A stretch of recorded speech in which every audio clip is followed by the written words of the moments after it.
Hey guys, tonight we begin a journey through the most scandalous love stories in royal history. And I'm going to start with something that will absolutely shock you. Better. It's a princess so deeply in love that she was willing to destroy her entire family's reputation, tear apart a 1,000-year-old monarchy, and watch her sister's reign crumble, all for one man. A man who wasn't even royal. A man her family called completely unsuitable.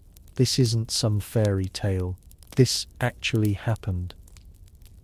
And the woman who did it, you know her name, Princess Margaret Rose of Britain. But what you don't know is just how far she was willing to go. The secret letters that were hidden for 70 years have finally been revealed.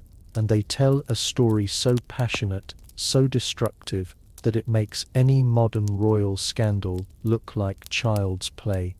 Now, before we dive into this incredible story together, I'd love it if you could hit that subscribe button and give this video a like.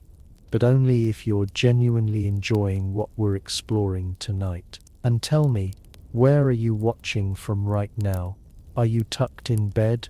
Or maybe listening while you wind down from your day? I always love hearing from you in the comments. Now, dim those lights, get comfortable, maybe grab a warm drink, and let's step back into 1953, when a princess's heart nearly brought down the British crown. Picture this.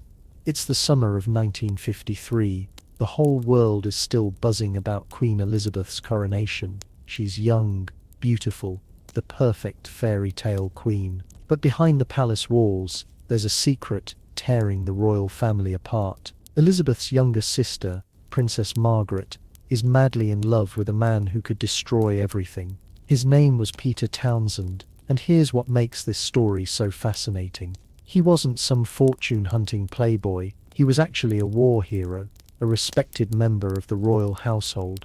A man who had literally saved the royal family during World War II. When the Nazis were bombing London, Peter Townsend was the Royal Air Force pilot who helped coordinate the protection of Buckingham Palace. King George trusted him so completely that he made him deputy master of the household. This wasn't some scandal with the nobody. This was the royal family's most trusted servant. But there was one tiny problem that made their love absolutely impossible in 1950s Britain.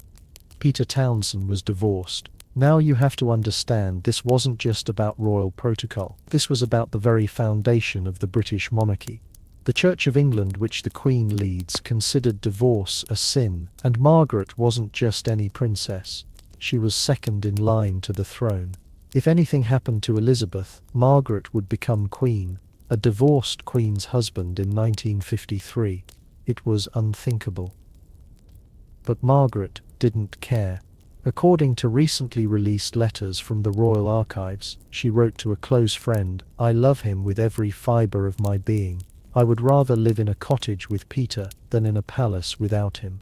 These letters, hidden in private collections for decades, reveal just how deeply this relationship consumed her.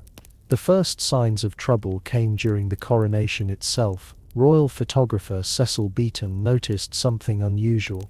He later wrote in his diary, which wasn't published until the 1990s.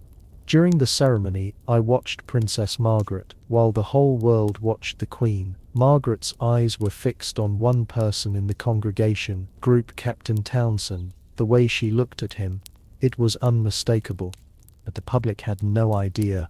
The royal family and the press had managed to keep this explosive secret for 2 whole years. Can you imagine trying to hide a love affair today, with social media, paparazzi, and everyone having a camera? But in 1953, the British press actually respected royal privacy. What a different world. The secret couldn't last forever though, and the moment it came out, changed everything. On June 14, 1953, a young journalist named Peter Townsend, not the same Peter confusingly, was covering a royal event when he noticed something. Princess Margaret was talking to Group Captain Townsend, and she reached over and brushed a piece of lint off his uniform. It was such a small gesture, so tender, so intimate. The journalist knew immediately what he was seeing. The next day, newspapers around the world exploded with the story. Princess Margaret, in love with divorced equerry, screamed the headlines. Within hours, the palace was under siege. Reporters camped outside the gates. Phone lines jammed with international calls. The Commonwealth countries were demanding answers. Remember, this was when the British Empire still meant something. Australia, Canada, South Africa, they all had opinions about their princess's love life. The Prime Minister Winston Churchill was furious. According to cabinet minutes that were sealed for 50 years, Churchill told the Queen Mother, "This is a constitutional crisis of the highest order. If the princess marries this man, it will damage the crown's moral authority, perhaps irreparably."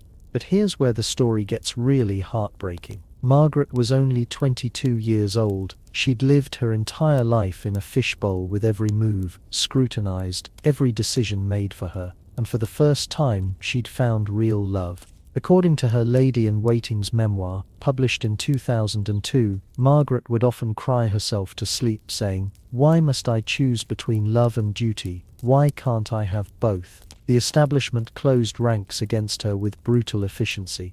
The Archbishop of Canterbury announced that the church could not support such a marriage.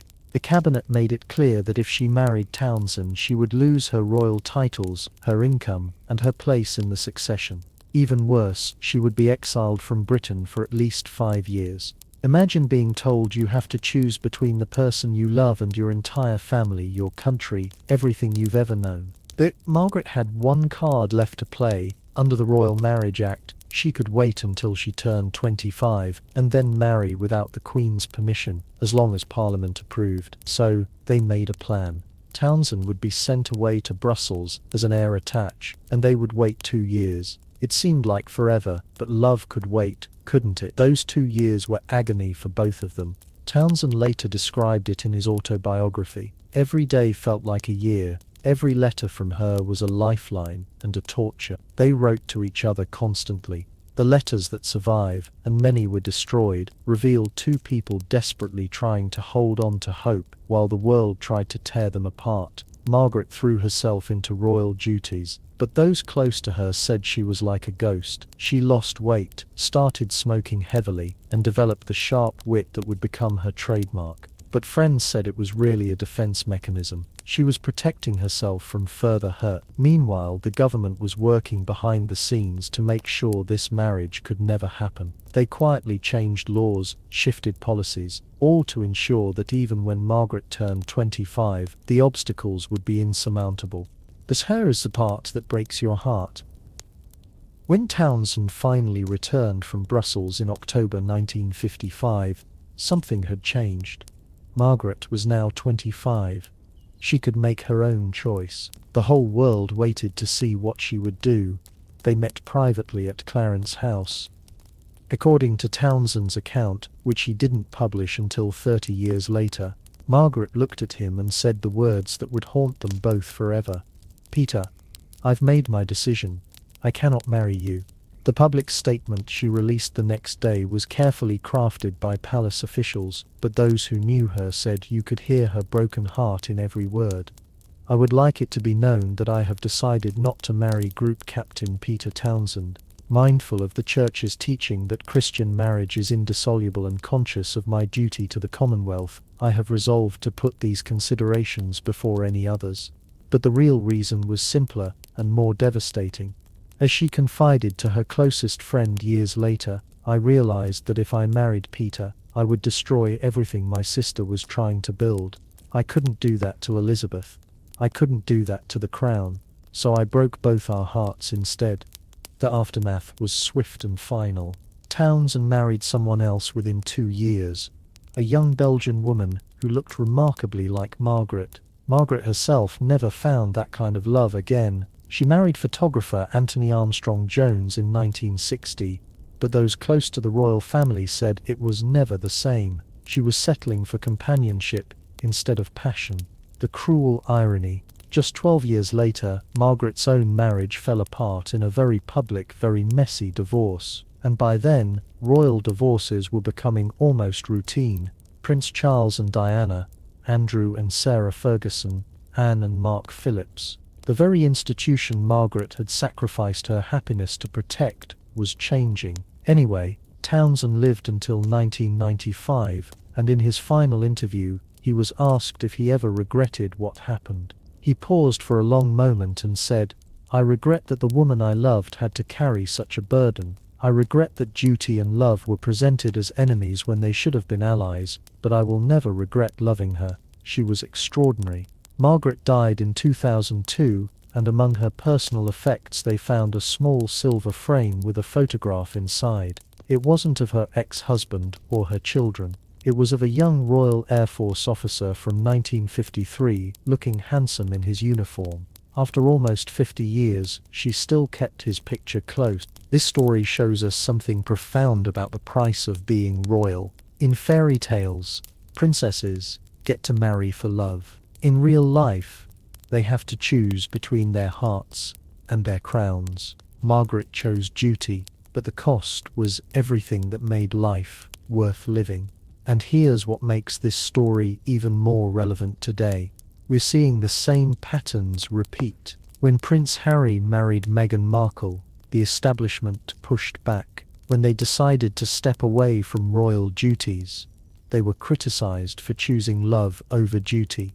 History doesn't repeat exactly, but it certainly rhymes. As we've seen tonight, royal love stories aren't always fairy tales.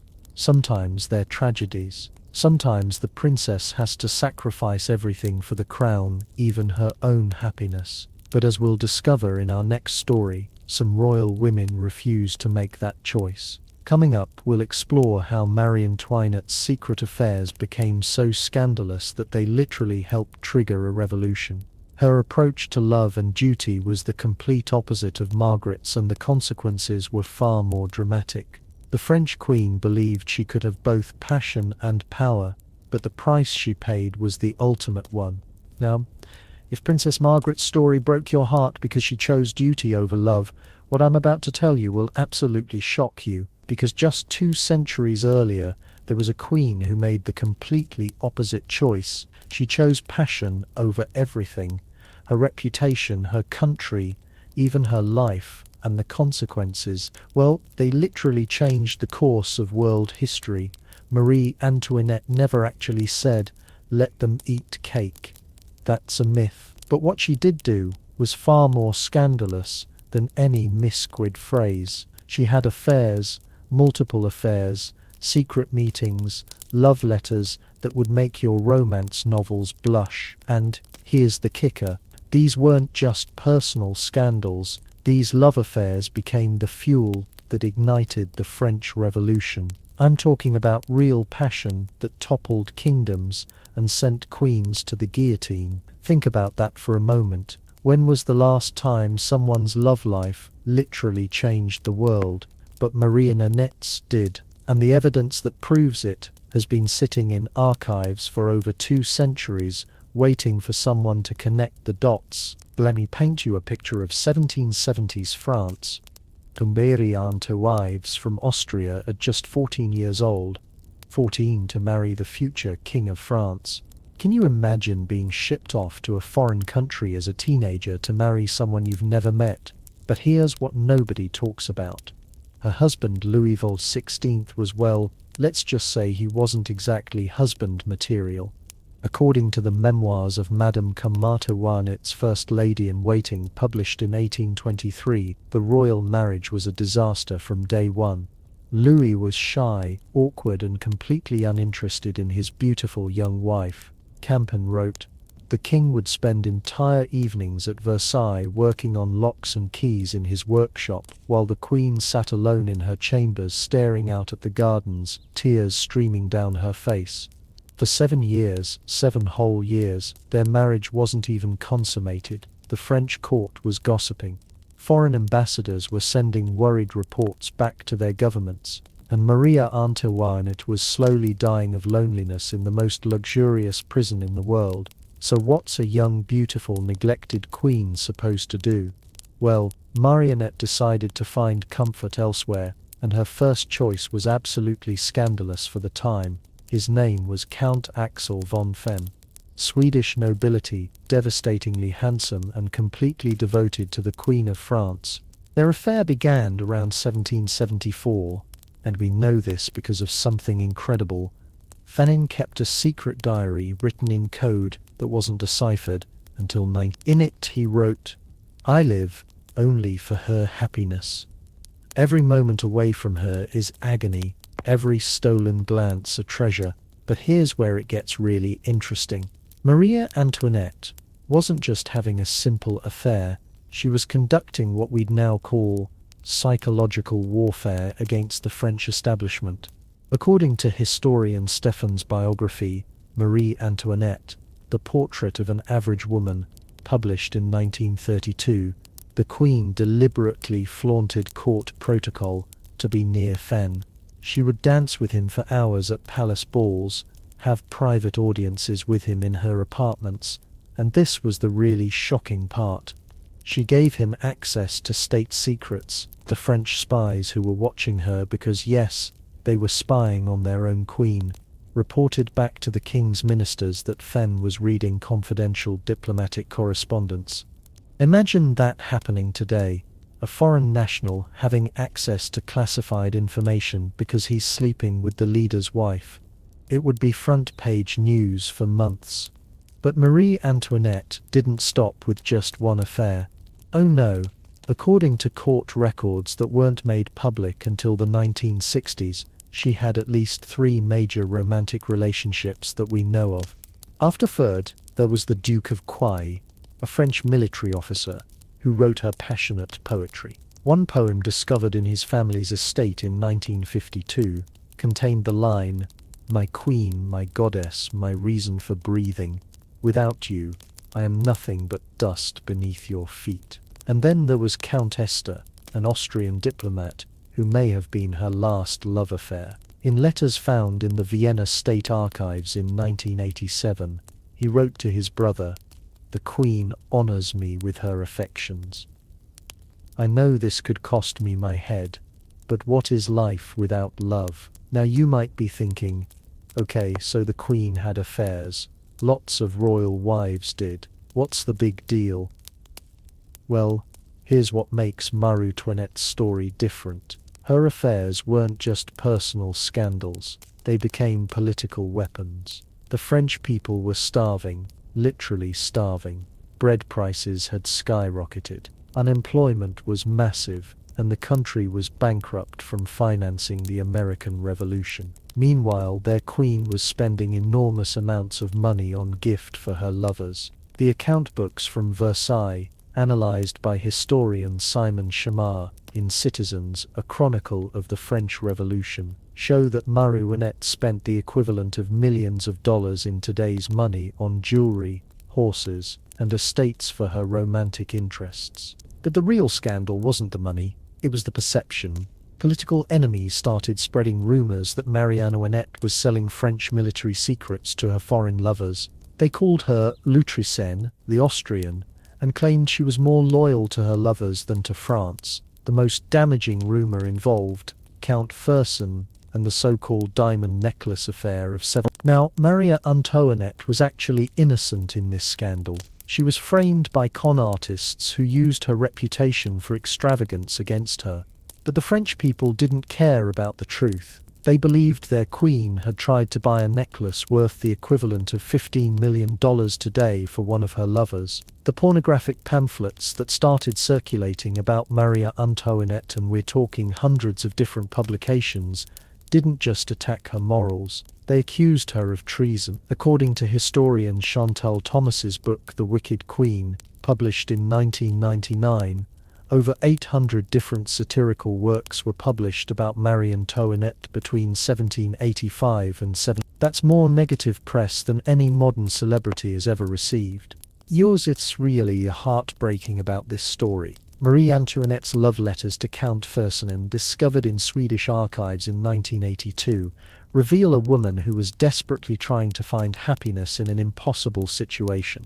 In one letter dated 1791, she wrote, "My dear friend, I exist only through you. If I did not have your friendship and tenderness, I would not have the strength to bear my existence." By then, the French Revolution was in full swing. The royal family was under house arrest, and Marie Antoinette was still trying to save her marriage, her children, and her lovers, all at the same time. She was sending coded messages to Fen begging him to help her family escape France, while also trying to convince her husband to fight back against the revolutionaries. The escape attempt they made in 1791, the famous flight to Vennes, was coordinated entirely through Marie Antoinette's love letters to Fen. She was literally using her romantic correspondence to plan a political escape. Talk about mixing business with pleasure. But here's the tragic irony. If Marie Antoinette had just been a faithful, boring queen who stayed in her chambers and embroidered all day, would the French Revolution still have happened? Probably. The economic problems were too severe, the social inequalities too extreme. But her affairs gave the revolutionaries the perfect weapon against the monarchy. They could point to her and say, "Look at your queen. She cares more about her foreign lovers than about France." When they finally put her on trial in 1793, the prosecution didn't focus on economics or politics. They focused on her relationships with foreign men. They accused her of corrupting her husband and betraying state secrets to her lovers. The trial transcripts preserved in the French National Archives show that prosecutor Antoine Fouquier-Tinville spent more time discussing her alleged affairs than her actual political actions. And in her final letter written the night before her execution to her sister-in-law, Marionette wrote something that still gives me chills. "I have no hatred for those who condemned me. Perhaps if I had been a different woman, a colder woman, things might have been different. But I chose to live with passion, and I will die with dignity." Count Fersen tried desperately to save her. Fiabenses. He organized rescue attempts, bribed guards, even considered a military assault on the prison where she was held. But it was too late. On October 16, 1793, Marouinette was executed. She was just 37 years old. And foul, he never got over her death. According to his final diary entries published by his family in 1877, he wrote, "I have lost not just the woman I loved, but my reason for living. Every day since her death has been a punishment." He lived for 20 more years, but friends said he was never the same. The real tragedy of Marie Antoinette isn't that she loved unwisely, it's that she lived in a time when a woman's personal choices could be used to destroy entire political systems. Her affairs became symbols of aristocratic decadence, foreign influence, and royal betrayal. Whether that was fair or not, well, that's a question we're still grappling with today. What strikes me most about this story is how modern it feels. A powerful woman's romantic life becomes a political scandal. Her enemies use her relationships to question her loyalty and judgment. Sound familiar? From politicians to celebrities, we still see the same patterns playing out. The weapons have changed, but the warfare remains the same. But while Marie Antoinette's love affairs led to her destruction, our next royal took a completely different approach to managing both passion and power. Catherine the Great of Russia didn't just have secret affairs. She turned them into instruments of diplomacy and statecraft, where Maria Antoinette lost control of her narrative. Catherine wrote her own rules entirely, and the way she balanced 22 different lovers while expanding the Russian Empire, that's a masterclass in multitasking that would make any modern woman jealous. Speaking of women who refuse to let society dictate their love lives, let me tell you about the most audacious royal woman in history. While Marie Antoinette's affairs destroyed her, Catherine the Great turned romance into her secret weapon. We're talking about an empress who had 22 official lovers, and I mean official as in, she gave them titles, estates, and government positions. But here's the mind-blowing part. She used each relationship to expand the Russian Empire, manipulate European politics, and become one of the most powerful rulers who ever lived. And the story of how she died, well, let's just say historians have been trying to cover up the truth for over 2 centuries. What really happened in her private chambers on November 6, 1796, is so scandalous that Russian textbooks still won't tell the whole story. Let's start from the beginning because Catherine's approach to love and power was unlike anything we've seen before or since. Born Sophie Friederike August in Germany, she arrived in Russia at 15 to marry the future Peter III. But here's where her story takes a fascinating turn. She took one look at Russian court politics and decided she was going to play the game better than anyone else. Her husband Peter was, to put it politely, completely incompetent. According to Catherine's own memoirs published posthumously in 1859, she wrote, "My husband had the mind of a child and the ambitions of a fool. He played with toy soldiers while I studied statecraft."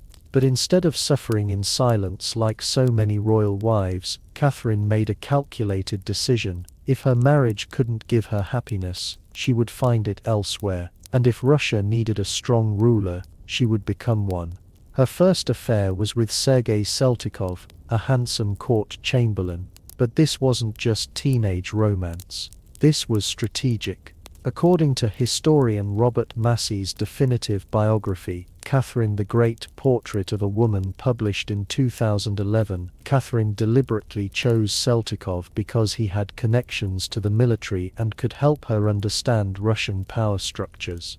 What's absolutely brilliant about Catherine is how she managed each relationship. She didn't just take lovers, she created a system. Each man received a specific role in her government, a generous financial settlement, and most importantly, a graceful exit strategy when the relationship ended. No drama, no public humiliation, no enemies. According to diplomatic records from the British Embassy in St. Petersburg, preserved in the National Archives, one ambassador wrote in 1768, "Her Imperial Majesty manages her private affairs with the same skill she applies to matters of state. Her former favorites remain loyal supporters rather than bitter enemies." Let me give you some examples that will blow your mind. Grigory Orlov, lover number 5, helped her overthrow her own husband in a palace coup. Grigory Pamkin, probably her most famous relationship, became her co-ruler and helped her conquer Crimea. When their romantic relationship ended, he literally became her best friend and continued expanding the empire on her behalf. Can you imagine? "Hey, I know we broke up, but could you still help me conquer some territories?" And he said, "Yes." The numbers alone are staggering. According to court records analyzed by historian Simon Seberg Montefiore in Catherine the Great and Pemkin, published in 2000, Catherine's lovers collectively received over 100,000 serfs, dozens of palaces and administrative positions that controlled roughly 40% of the Russian Empire's territory. She was literally paying for companionship with pieces of her country, and somehow making Russia stronger in the process. But here's what makes Catherine's story even more fascinating. She was incredibly open about her relationships in letters to her friend Voltaire, discovered in French archives in the 1930s. She wrote, "I am accused of loving too much and too often. I plead guilty to both charges, but show me the man who can rule an empire while maintaining a cold heart, and I will show you a tyrant." The woman had a point. While other European monarchs were constrained by marriages of convenience, Catherine was free to choose partners based on their talents, their loyalty, and yes, their ability to help her achieve her political goals. Take Ivan Rimsky-Korsov, lover number 18. He was a brilliant naval officer who helped Catherine build the Black Sea Fleet. Their affair lasted 8 months, but his military contributions lasted decades. What really sets Catherine apart is how she handled the gossip and criticism. Foreign diplomats constantly wrote reports about her immoral behavior, but Catherine turned their judgment into a diplomatic advantage. According to the memoirs of Prince de Ligne, published in 1809, Catherine once told him, "Let them whisper about my lovers while they're focused on my bedroom. They're not paying attention to my battlefields." And her battlefields were impressive. During her 34-year reign, Russia gained 200,000 square miles of territory. Nosit the so steku and the shoe said dolvil tug being strict. Tithshams 2 balls said that's larger than the entire state of California. She founded over 100 new cities, including Odessa and Sevastopol. She modernized Russian law, education, and culture. all while maintaining what she called her romantic schedule. Now, about that infamous death rumor. You've probably heard the story about Catherine and the horse. It's complete nonsense fabricated by her enemies to discredit her legacy. The real story, according to her personal physician Dr. John Rogers' private notes discovered in Edinburgh University archives in 1967, is actually quite touching. Catherine suffered a stroke while working in her study, reading diplomatic reports. Her last words witnessed by her lady-in-waiting were reportedly, "I have served Russia with my mind, my heart, and yes, my body. I regret nothing." What strikes me most about Catherine's approach is how modern it feels. She basically invented the concept of having it all 2 centuries before we had a term for it. She was a mother, a ruler, a military commander, an intellectual, and a woman who refused to apologize for her desires.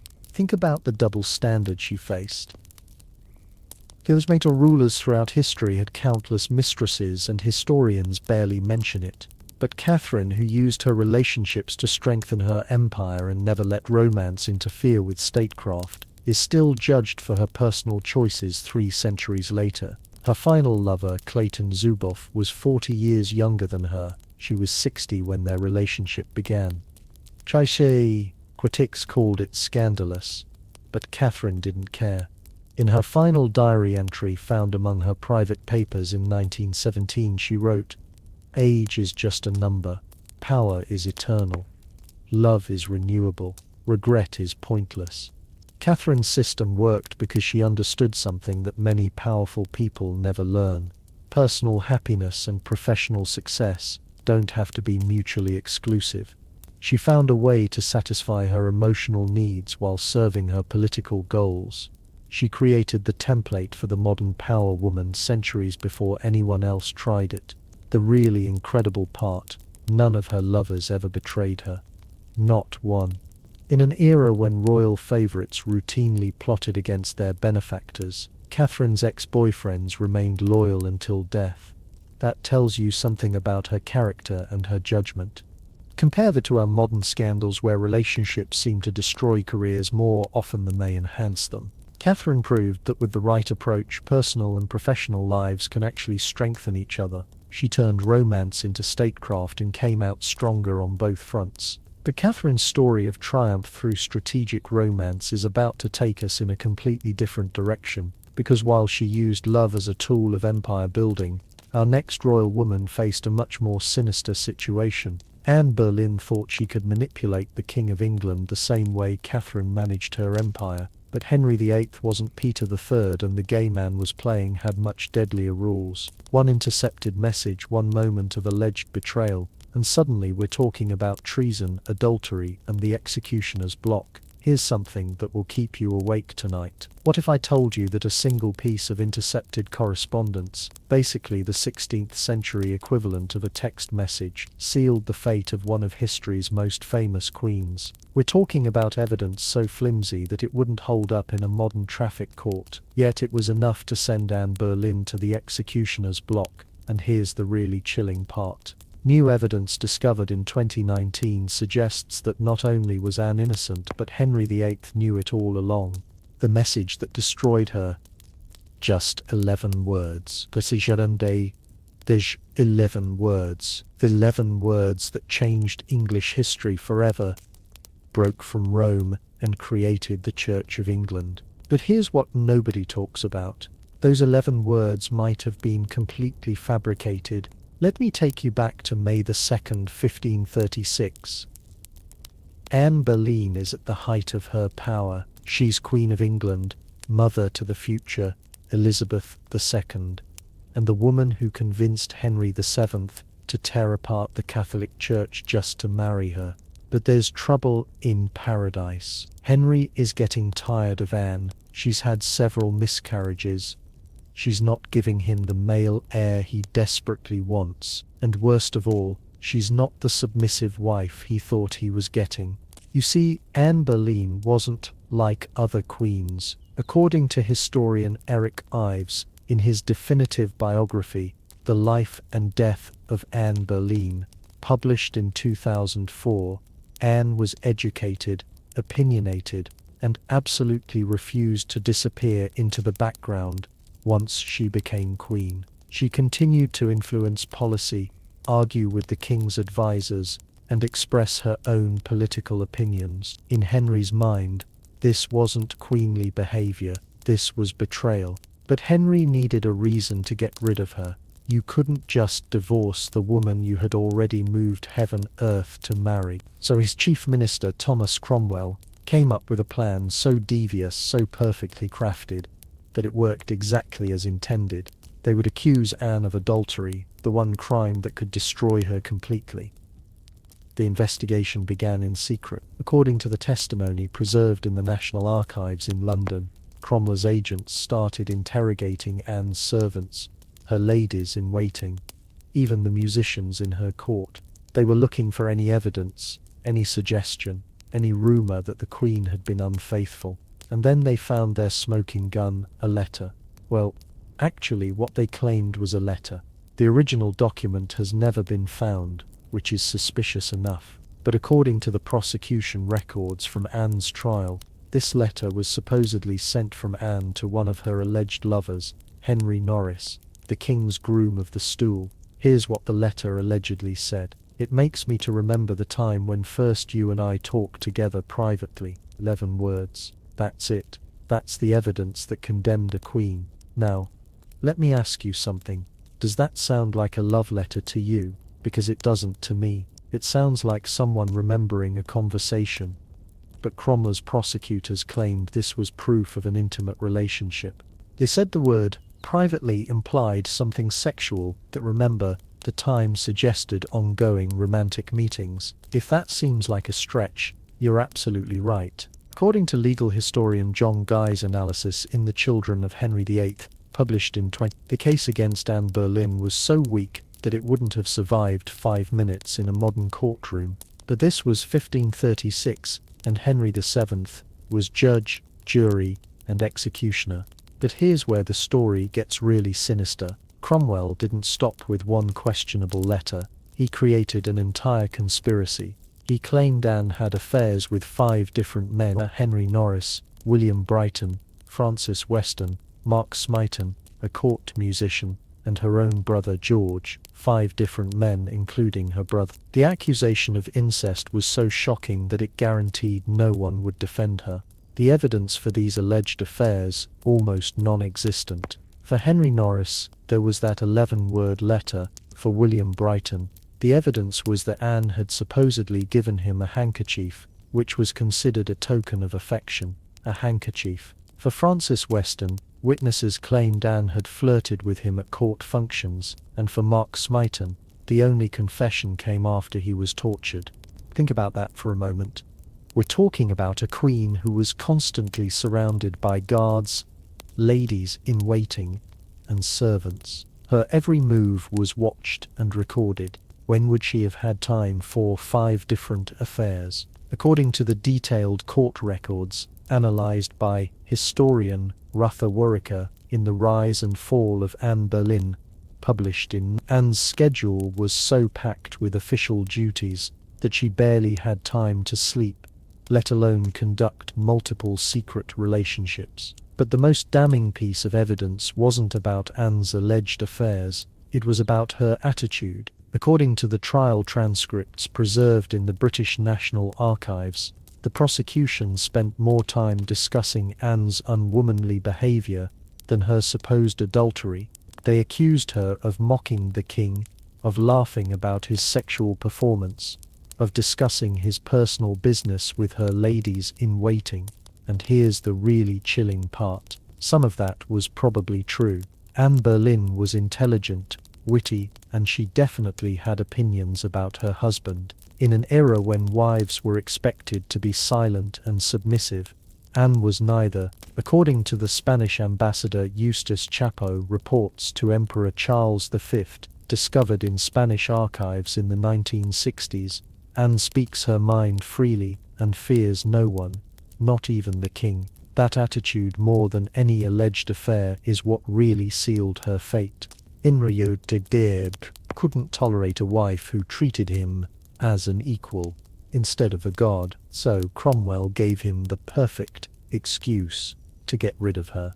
The trial itself was a farce. Anne was not allowed to call witnesses in her defense. She couldn't cross-examine her accusers. The jury was hand-picked by the king and included her own uncle, who voted to condemn her. According to historian David Starkey's analysis in Six Wives, the Queens of Henry VIII, published in 2003, the entire proceeding took less than 3 hours. But here's what gives me chills. In 2019, researchers at Cambridge University discovered something extraordinary in the Vatican's secret archives. A letter from Papal Nuno Giovanni da Casale to Pope Paul III, dated May 20, 1536, just one day after Anne's execution. In it, da Casale wrote, "The king's minister has confided that the evidence against the late queen was largely fabricated. His Majesty knew this, but proceeded nonetheless, claiming reasons of state. Henry knew. He knew Anne was probably innocent, and he killed her anyway." Anne's final letter, written from the Tower of London the night before her execution, still exists. You can see the original in the British Library. In it, she wrote to Henry, "The hour of my death approaches. I have been judged guilty of crimes I did not commit by a husband who once swore to love me above all others. I go to my grave with a clear conscience and pray that God will forgive those who have wronged me." She was 28 years old when she died. 28, the same age as many of you watching this. Can you imagine facing execution for crimes you didn't commit, betrayed by the person who claimed to love you most? Dead. The really tragic irony. Tomon's daughter, Elizabeth, would become one of England's greatest monarchs. The little girl Henry was so disappointed in because she wasn't the son he wanted would rule for 45 years and turn England into a global superpower, and didn't live to see it. But her bloodline achieved everything Henry had dreamed of. What's even more heartbreaking is how this story keeps repeating throughout history. Powerful women who refuse to stay in their lane get destroyed by men who can't handle their strength. The methods change. Instead of execution as blocks, we use media campaigns, legal battles, character assassination, but the pattern remains the same. Anne Boleyn's story teaches us something crucial about power and gender. It wasn't really about adultery, it was about control. Henry couldn't control Anne the way he controlled his other wives, so he destroyed her. And he used her sexuality as the weapon because that's always been the easiest way to bring down a powerful woman. I may try and wonder what Anne would think of our modern world. Would she be amazed that women can now hold power without fear of execution? Or would she recognize the same patterns playing out in different forms? The way successful women are still judged more harshly for their personal lives. The way their ambitions are still seen as threats to masculine authority. But while Anne Boleyn fell victim to a king's paranoia and a minister's manipulation, our next story takes us to someone who played the power game with far more skill and much higher stakes. Cleopatra didn't just survive the dangerous world of ancient politics, she conquered it using weapons that Anne never had the chance to fully develop. Where Anne's intelligence was seen as a threat, Cleopatra turned hers into an empire-building tool. What if everything you think you know about Cleopatra is wrong? Hollywood sold us the image of a beautiful seductress who used her looks to control powerful men, but recent archaeological discoveries reveal something far more incredible. Cleopatra wasn't even conventionally attractive, yet she conquered the hearts and minds of the two most powerful Romans alive, built the richest kingdom in the ancient world, and came within inches of ruling the entire Roman Empire. How? Through pure psychological manipulation that was so sophisticated. Modern politicians are still trying to copy her playbook. The woman who supposedly launched 1,000 ships and drove men to war, she actually looked more like your average college professor than Elizabeth Taylor, and that makes her story 1,000 times more fascinating. Let me blow your mind with something that archaeologists discovered in 2009. A silver coin from Cleopatra's reign found in Newcastle University's collection and authenticated by radio-Arban dating shows her actual face. According to Dr. Sally Ann Ashton's analysis published in Cleopatra in Egypt by the British Museum Press, Cleopatra had a prominent nose, a pointed chin, and what we would generously call strong features. The coin depicts someone who looks scholarly, intelligent, but definitely not like a movie star. So, how did this academic-looking pharaoh become the most seductive woman in ancient history? Simple. She understood something that most people still don't get today. Real power doesn't come from how you look, it comes from how you make other people feel about themselves. Cleopatra was 18 when she inherited the throne of Egypt, but she was already fluent in 9 languages. 9. According to Plutarch's Life of Antony, written around 100 AD, she could conduct diplomatic negotiations in Egyptian, Greek, Latin, Hebrew, Arabic, Ethiopian, and at least 3 other ancient languages without needing interpreters. Can you imagine the psychological advantage that gave her? While other rulers had to communicate through intermediaries, Cleopatra could speak directly to anyone who mattered. But here's where it gets really clever. She didn't just learn languages, she studied cultures. When Julius Caesar first arrived in Egypt in 48 BC, Cleopatra didn't greet him as a typical pharaoh would. According to Caesar's own commentaries preserved in the Vatican Library, she appeared before him speaking perfect Latin and demonstrating detailed knowledge of Roman military history, Roman law, and even Roman poetry.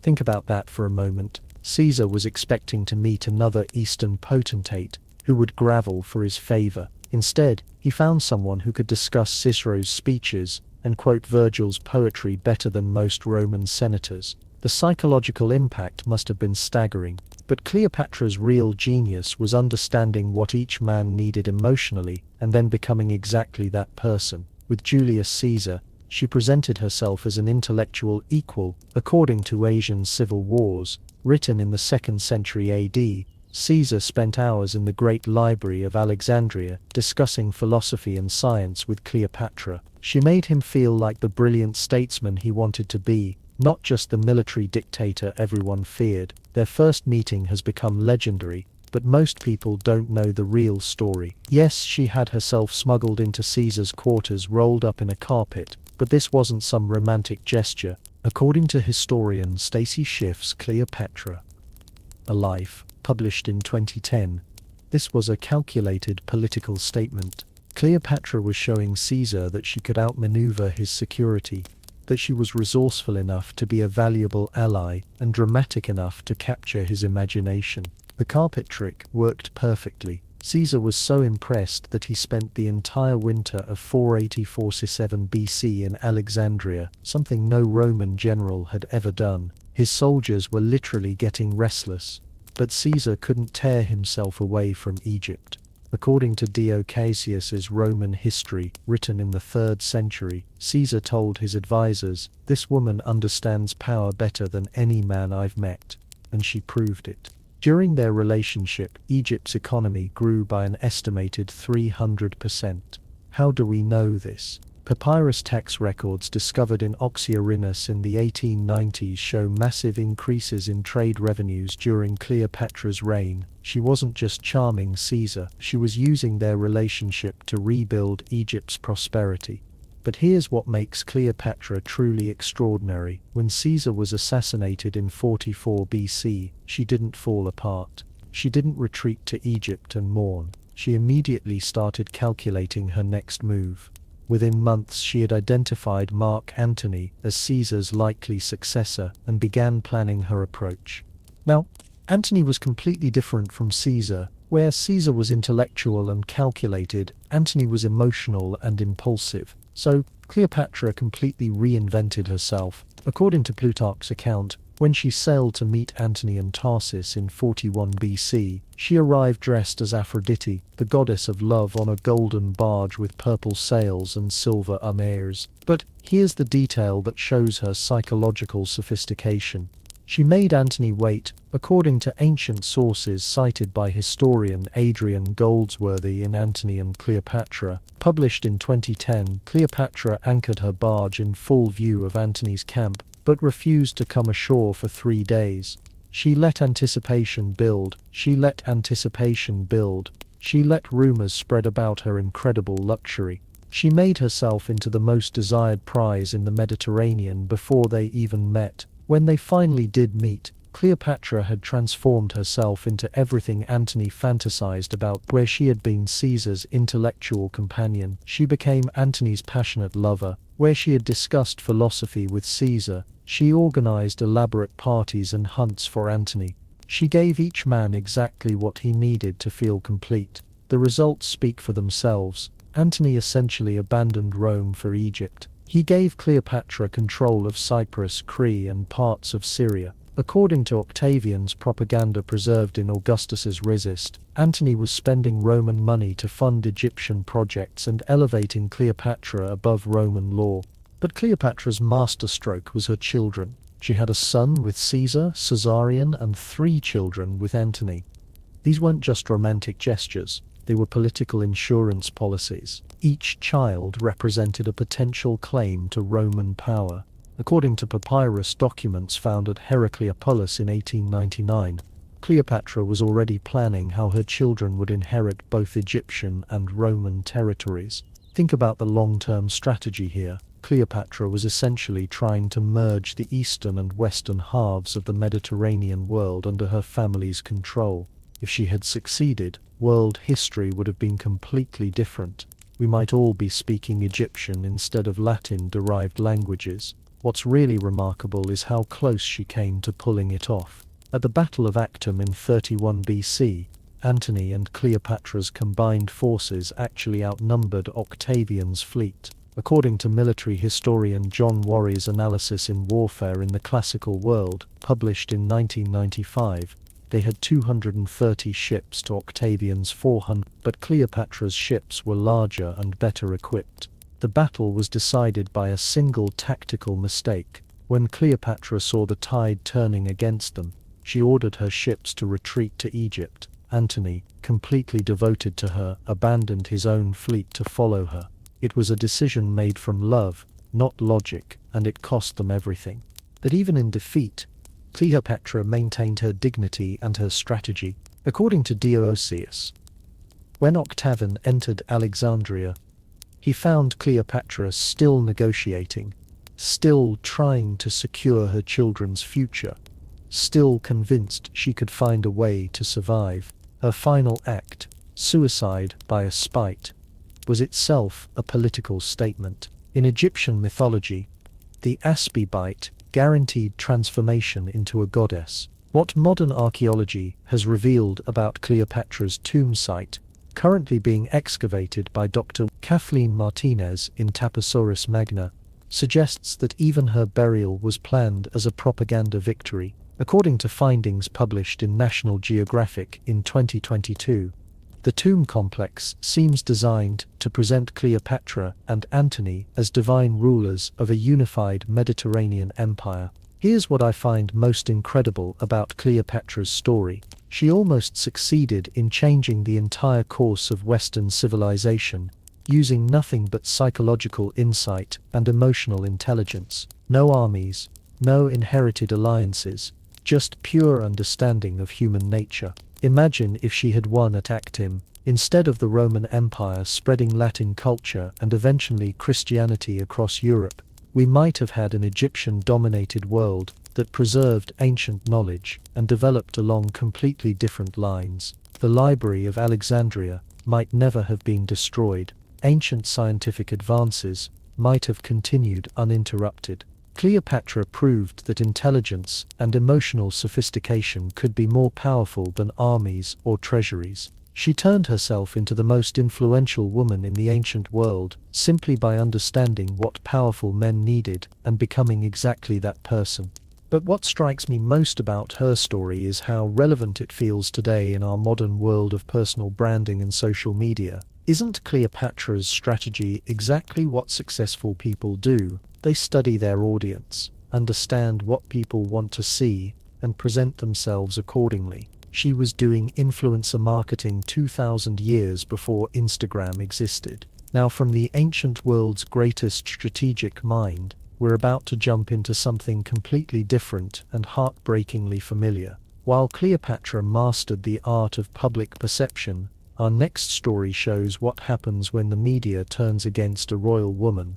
Diana Spencer thought she could use the same tactics that made Cleopatra successful, but she was dealing with forces that even the great pharaoh never had to face. Fast forward 2000 years, and we arrive at perhaps the most devastating royal love triangle of our time. Picture this: secret phone recordings that revealed a future king's true feelings, a princess who fought back using the very media that tried to destroy her, and conversations so intimate they made the entire world uncomfortable. This isn't ancient history. This happened in our lifetime, and the explosive recordings I'm about to share with you were never meant for public ears. The Camelot tapes didn't just embarrass the royal family, they obliterated the carefully crafted image of Prince Charles and revealed just how far a wronged woman would go to reclaim her narrative.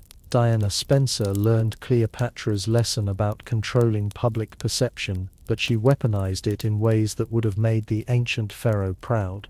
Let me set the scene for you. It's 1989, and the fairy tale marriage of Charles and Diana is crumbling behind palace walls, but the public still believes in the fantasy.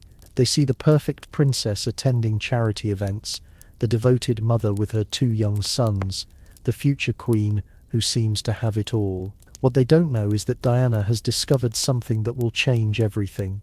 Phone recordings that prove her husband never stopped loving another woman. The tapes that destroyed Charles's reputation were recorded by amateur radio enthusiasts, people who accidentally intercepted cell phone conversations and decided to keep listening. According to journalist Andrew Morton's investigation published in Diana, Her True Story in 1992, there were actually multiple recordings made between 1989 and 1991, but only fragments were ever released to the public. What the public heard was shocking enough. In the most infamous recording made on December 18, 1989, Charles and Camilla engaged in conversations so intimate that newspapers couldn't print the full transcript. The part that made headlines worldwide was Charles saying he wanted to be Camilla's tampon so he could live inside her. I'm not making this up. This was a future King of England recorded saying something so bizarre that comedians are still making jokes about it 30 years later. But here's what makes this story truly incredible. Diana didn't just accidentally discover these tapes. According to royal biographer Tina Brown's research in the Diana Chronicles, published in 2007, Diana had suspected the affair for years and had been quietly gathering evidence. She knew about Camilla before she married Charles, but she thought love would conquer all. How naive that seems now. The real turning point came when Diana realized she was fighting a battle she could never win. According to her private secretary Patrick Jefferson's memoir Shadows of a Princess, published in 2000, Diana found a bracelet that Charles had commissioned for Camilla with the initials GF, Gladys and Fred, their pet names for each other. This was just days before Charles and Diana's wedding. Can you imagine finding proof that your fiancé is buying jewelry for another woman while you're preparing to marry him in front of 750 million viewers worldwide? But Diana's response is what makes her story so compelling. Instead of suffering in silence like royal wives before her, she decided to fight back using the one weapon she had mastered: public opinion.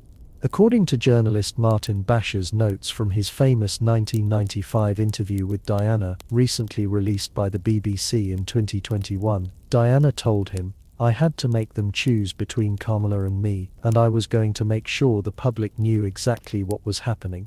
Diana's media strategy was brilliant and ruthless. She cultivated relationships with specific journalists, leaked strategic information at precisely the right moments, and most importantly, she understood something that Charles never grasped: the power of emotional authenticity. While Charles remained stiff and formal in public, Diana let people see her vulnerability. The famous 1995 Panorama interview is a masterclass in media manipulation, when Diana said, "There were 3 of us in this marriage, so it was a bit crowded." She wasn't just sharing her pain, she was strategically destroying Charles's public image. According to viewing figures published by the BBC, 22.8 million people watched that interview live. That's nearly half the population of Britain. But here's what most people don't know about that interview. According to investigation reports published by Lord Dyson in 20, journalist Martin Basher used forged bank statements to convince Diana that palace staff was spying on her and selling information to the press. Diana was already paranoid about surveillance, and she was right to be, but Basher exploited that fear to get her to speak more candidly than she ever intended. The psychological warfare between Diana and the palace establishment was unlike anything the royal family had ever experienced. According to former palace press secretary Dickie Arbiter's memoir, On Duty with the Queen, published in 2014, the palace tried traditional damage control techniques, but to tears the gunsost of wars of engagement. She was using emotion and personal revelation as weapons, while they were still fighting with stiff upper lips and no comment statements. Then Charles's team fought back by briefing journalists about Diana's mental health struggles, her eating disorder, and her alleged affairs. According to royal correspondent Richard Kay's reporting in the Daily Mail, leaked palace sources claimed Diana was unstable and manipulative. But this strategy backfired spectacularly, because it made Charles look like he was bullying a vulnerable woman. The really heartbreaking part of this story is how it affected the children. According to Prince William's later interviews compiled in the documentary Diana, Our Mother, Her Life and Legacy in 2017, both boys were fully aware of what was happening. William, who was only 14 when the Panorama interview aired, reportedly told his mother, "Is that why Papa doesn't love you anymore?" Can you imagine having to explain adult betrayal to a child who's watching his family implode on international television? Diana's genius was recognizing that in the modern media age, authenticity beats authority every time. The more the palace tried to maintain their dignified silence, the more cold and unfeeling they appeared next to Diana's obvious pain. According to polling data from published in The Guardian in 1996, Diana's approval ratings reached 84%, while Charles's fell to just 38%. But Diana paid a terrible price for her media victories. According to her close friend Rosa Monton's memoir, The Girl Behind the Shy Smile, published in 2007, Diana became increasingly isolated within the royal family. She was essentially at war with the institution she had married into, and that war was consuming her life. The really tragic irony is that Diana and Camilla might have been friends under different circumstances. According to royal biographer Penny Junor's research in The Duchess, Camilla Parker B.S. and the love affair that rocked the crown published in both women were dealing with the same impossible situation, loving a man who was trapped by duty and tradition. Diana's final act of defiance was her relationship with Dodi Fede. According to photographer Mario Brenner's account in The Last Days of Princess Diana, published in 2006, Diana was fully aware that dating the son of Muhammad Ali would infuriate the establishment. Ali was everything the royal family despised, foreign, flashy, and completely outside their control. But here's what makes Diana's story so relevant to our modern world. She essentially invented the playbook for fighting back against institutional power using social media-style tactics. Even before social media existed, she understood that emotional truth could be more powerful than official statements, that vulnerability could be a weapon, and that public opinion could force even the most traditional institutions to change.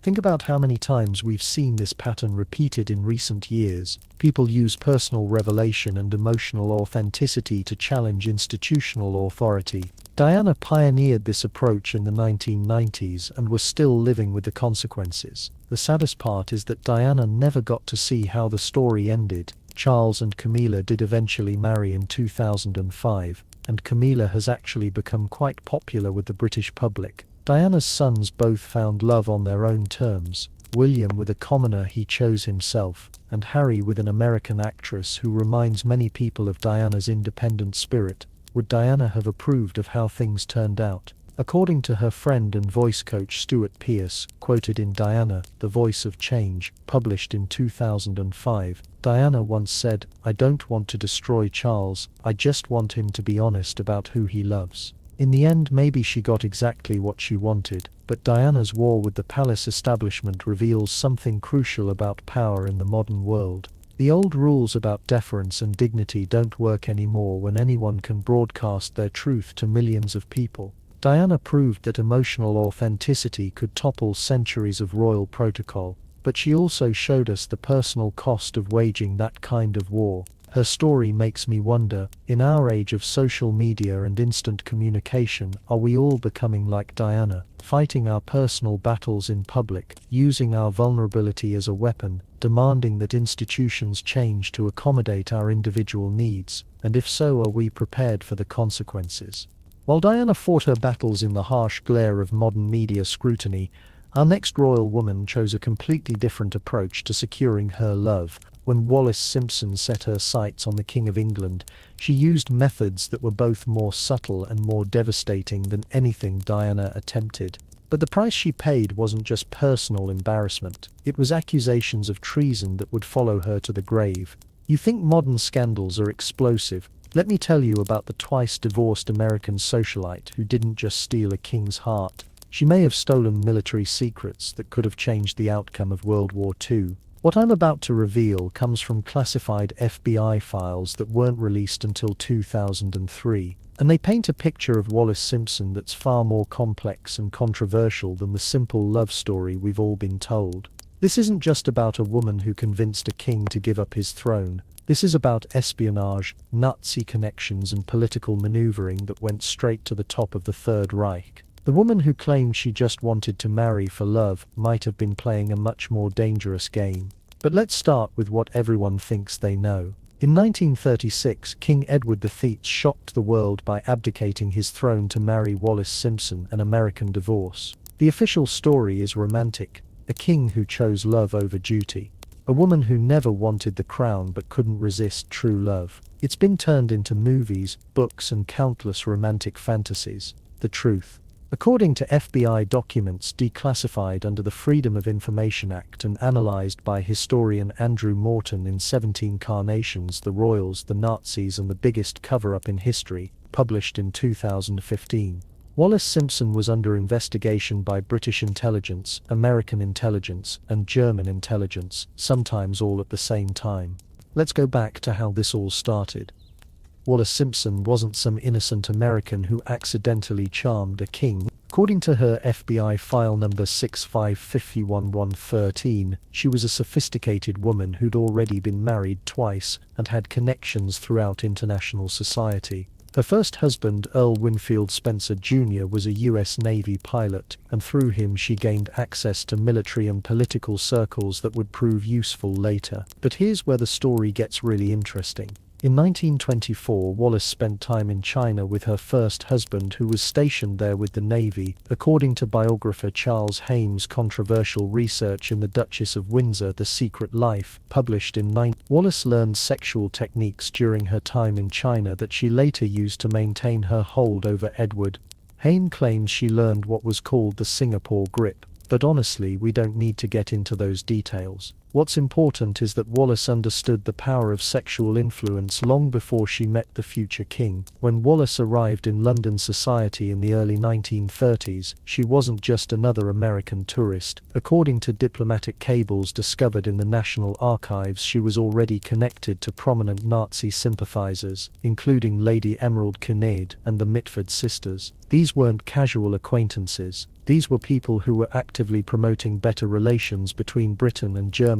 The first time Wallis met Edward, then Prince of Wales, was at a party hosted by Lady Furness in 1931. According to Lady Fess's memoir Double Exposure, published in 1958, Wallace immediately understood that Edward was lonely, insecure and desperate for someone to make him feel important, where other women fed over his royal status. Wallace treated him like an ordinary man who needed to prove himself to her. This psychological approach was brilliant.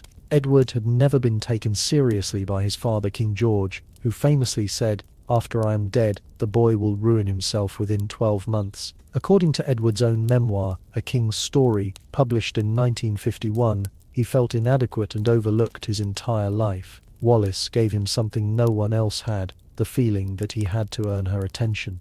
But Wallace wasn't just playing emotional games. According to Foreign Office documents released in 1972, she was receiving intelligence reports about British government policy through her connections to high-ranking officials. She knew about cabinet discussions, military preparations, and diplomatic strategies. The question is, what was she doing with that information? Here's where things get really disturbing. According to FBI surveillance reports, Wallace was in regular contact with German Ambassador Joachim von Ribbentrop throughout 1935 and 1936. The FBI files declassified in 2003 indicate that she was receiving gifts from Ribbentrop, including jewelry worth the equivalent of hundreds of thousands of dollars today. But these weren't romantic gifts, they were payments. The German documents captured after World War II, now housed in the Bundesarchiv in Berlin, show that the Nazis considered Edward and Wallace to be sympathetic to their cause. According to historian Michael Bloch's analysis in Operation Willy, published in 1984,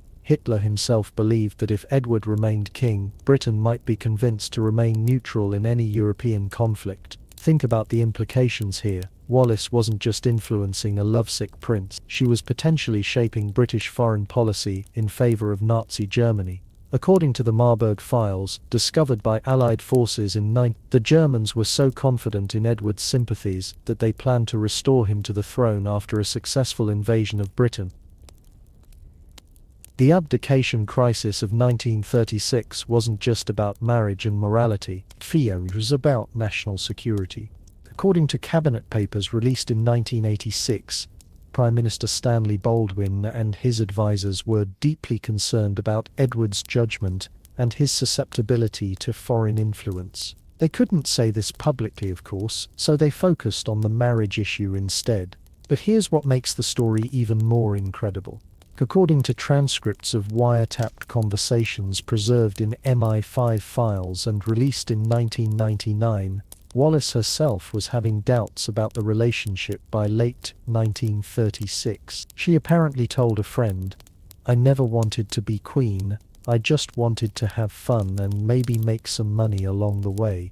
But by then she was trapped in a situation that had spiraled beyond her control. The abdication speech that Edward gave on December 11, 1936 was supposedly his own words. But according to analysis by historian Francis Donaldson in Edward of the Heath, published in 1974, the speech was actually written by Winston Churchill and then edited by Wallace herself. She was still managing the narrative even as the crown slipped away. After the abdication, Edward and Wallace thought they could retreat to private life and enjoy their love story. Instead, they found themselves under constant surveillance by multiple intelligence agencies. According to the Duke of Windsor's FBI file, every phone call, every letter, every visitor was monitored for the rest of their lives. The really shocking part comes from German archives discovered in the 1990s. According to documents analyzed by historian John Castello in 10 Days to Destiny, published in 1991, the Germans continued to view the Duke and Duchess of Windsor as potential assets throughout World War II. They even developed a plan codenamed Operation Willy to kidnap the couple from their exile in Portugal and use them as puppet rulers of a conquered Britain. The plan almost worked. In July 1940, the Duke and Duchess were in Lisbon supposedly waiting for transport to the Bahamas where Edward had been appointed governor. According to Portuguese police reports, German agents made contact with them and offered them 50 million Swiss francs, the equivalent of about $300 million today, to cooperate with German peace overseers. What did the Duke and Duchess do? According to Walter Schellenberg's post-war interrogation preserved in the National Archives, they didn't immediately refuse. They asked for time to consider the offer. It was only direct intervention by Churchill, who sent a Royal Navy cruiser to collect them, that prevented what could have been the biggest treason scandal in British history. But the story doesn't end there. According to FBI surveillance reports from their time in the Bahamas, the Duchess continued to maintain contact with German agents through neutral channels. She was apparently receiving coded messages hidden in fashion magazines sent from Switzerland. What were these messages about? We may never know, because the relevant files are still classified. What we do know is that Wallis Simpson lived the rest of her life under a cloud of suspicion. According to royal biographer Hugo Vickers' research in Behind Closed Doors, published in 2011, she was never fully accepted by the royal family, never given the title of Her Royal Highness, and was essentially treated as a security risk until her death in 1986. The really tragic part of this story is that we may never know whether Wallis was a master spy, a naive woman who gotten over her head, or something in between. According to intelligence historian Christopher Andrews' analysis in The Defense of the Realm published in 2009, the evidence is circumstantial but deeply concerning. Too many coincidences, too many connections, too many opportunities for someone who claimed to be just an ordinary woman in love. What we can say for certain is that Wallis Simpson understood power in ways that most people never do. She recognized that in the 1930s, personal relationships could shape international politics. She used her sexuality, her intelligence, and her connections to climb higher than any American woman had ever climbed in European society. Whether she was working for the Germans, working for herself, or just caught up in events beyond her control, Wallis Simpson changed the course of British history. She removed a Nazi-sympathizing king from the throne just as Europe was sliding toward war. Maybe that was her intention all along, or maybe it was just an incredibly fortunate accident. But her story raises uncomfortable questions about the women we call gold diggers or social climbers. Was Wallis Simpson a traitor, a patriot, or just a very smart woman playing the hand she was dealt? And in our modern world where personal relationships still shape political outcomes, how many Wallis Simpsons are out there right now influencing events from behind the scenes, from the shadows of 20th century espionage? Let's travel back to an era when royal women wielded power more openly and more violently. Eleanor of Aquitaine didn't need to work through lovers or manipulate from the sidelines. She commanded armies, ruled kingdoms, and possibly arranged the murder of her own husband. Where Wallis Simpson operated in secrecy, Eleanor dominated through sheer force of will, and the body count she left behind makes modern scandals look like children's games. Imagine a woman so powerful that she ruled 2 kingdoms, led an army to the Holy Land, and quite possibly orchestrated the murder of her first husband when he became inconvenient. Eleanor of Aquitaine wasn't playing the subtle games of influence that we've seen from other royal women. She was conducting medieval warfare with the ruthlessness of a mob boss and the strategic mind of a chess grandmaster. Now, but here's the part that will absolutely shock you. According to recently discovered monastic records from the Abbey of Sainton, Eleanor may have been running what we'd now call an intelligence network across medieval Europe. We're talking about a 12th century woman who had spies in multiple kingdoms, controlled trade routes worth millions in today's money, and used marriage and divorce as weapons of international diplomacy. This isn't your typical fairy tale queen. This is a woman who changed the map of Europe through sheer force of will and a complete disregard for what medieval society expected from women. Eleanor inherited the Duche of Aquitaine in 1137 when she was just 15 years old. But she wasn't some helpless teenager waiting for her husband to tell her what to do. According to the Chronicle of Jeffo Dub written around 180 and housed in the Bibliothèque Nationale in Paris, Eleanor was already making independent political decisions before her marriage to Louisa VII of France. She was negotiating trade agreements, appointing administrators, and essentially running a kingdom while most girls her age were learning to embroider. Her first marriage to Louis VII was supposed to unite Aquitaine with France and create the most powerful kingdom in Europe. Instead, it became a masterclass in incompatible personalities. According to Bernard of Clairvaux's letters preserved in the Vatican archives, Louis was deeply religious, sexually repressed, and completely overwhelmed by his young wife's intelligence and ambition. Bernard wrote to the Pope, "The Queen conducts herself more like a ruling prince than a dutiful wife. She argues with bishops, contradicts the king's counsel, and shows no proper submission to her husband's authority." But Eleanor Inna's real genius showed during the Second Crusade in 11. While other royal wives stayed home to pray for their husband's success, Eleanor insisted on joining the expedition to the Holy Land. According to the Chronicle of Odo of Douai, Eleanor brought 300 ladies in waiting and enough baggage to supply a small army. But this wasn't just medieval tourism. Eleanor was conducting diplomacy. The scandal that erupted during the Crusade would be front-page news even today. Eleanor's relationship with her uncle Raymond of Antioch became so close that rumors spread throughout the Christian army. According to William of Tyre's chronicle written around 1180, Eleanor and Raymond spent hours in private conferences planning military strategy and discussing the political situation in the East. But when Louis ordered the army to march toward Jerusalem, instead of helping Raymond defend Antioch, Eleanor publicly defied her husband.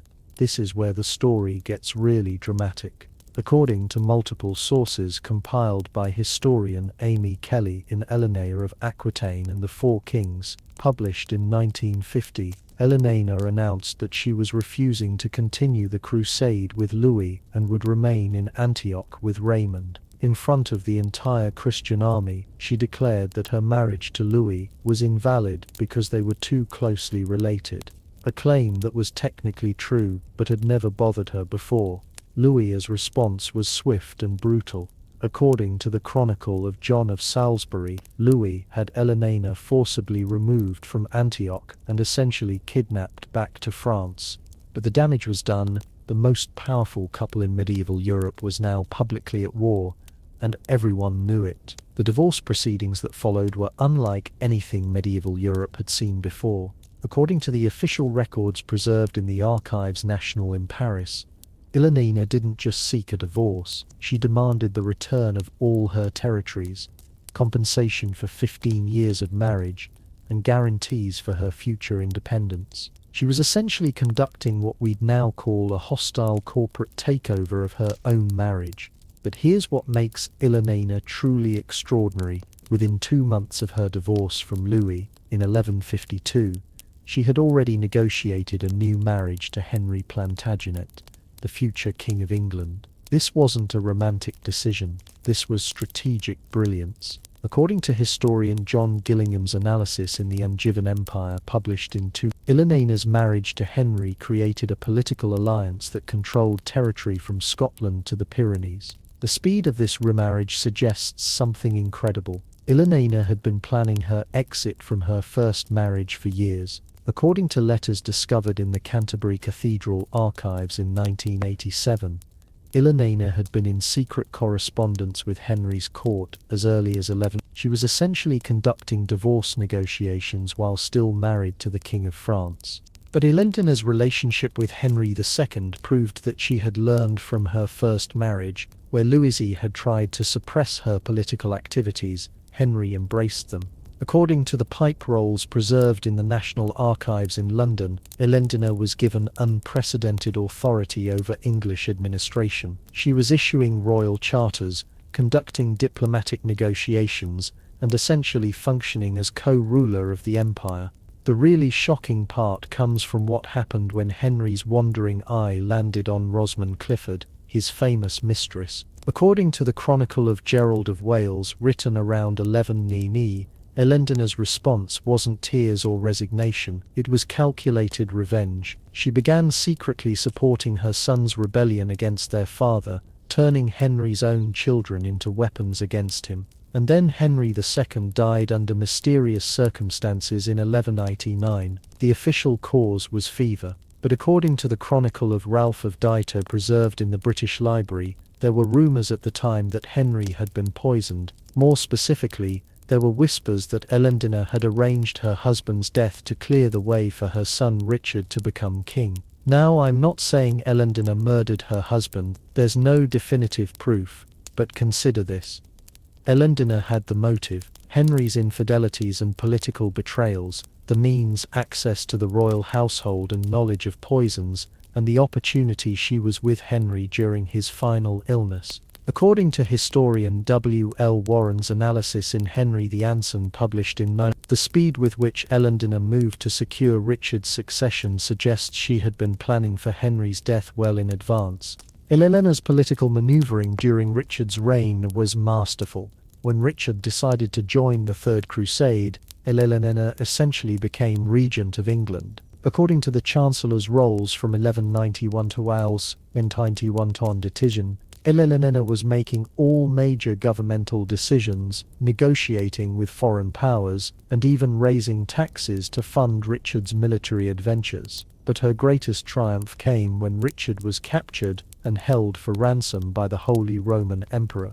The ransom demand was $150,000 marks, the equivalent of about $100 million today. According to the extra rolls preserved in the National Archives, Elendina personally organized the collection of this enormous sum, traveling throughout England and France to gather funds from nobility, clergy, and merchants. Think about what this means. A 70-year-old woman in the 12th century managed to raise one of the largest ransoms in medieval history through sheer force of personality and political skill. She negotiated with emperors, manipulated currency markets, and essentially held together an empire while its king was imprisoned thousands of miles away. Elendina's final act of political genius came during the succession crisis after Richard's death. Instead of supporting her younger son John, who was widely seen as weak and unreliable, Elendina threw her support behind her grandson Arthur of Brittany.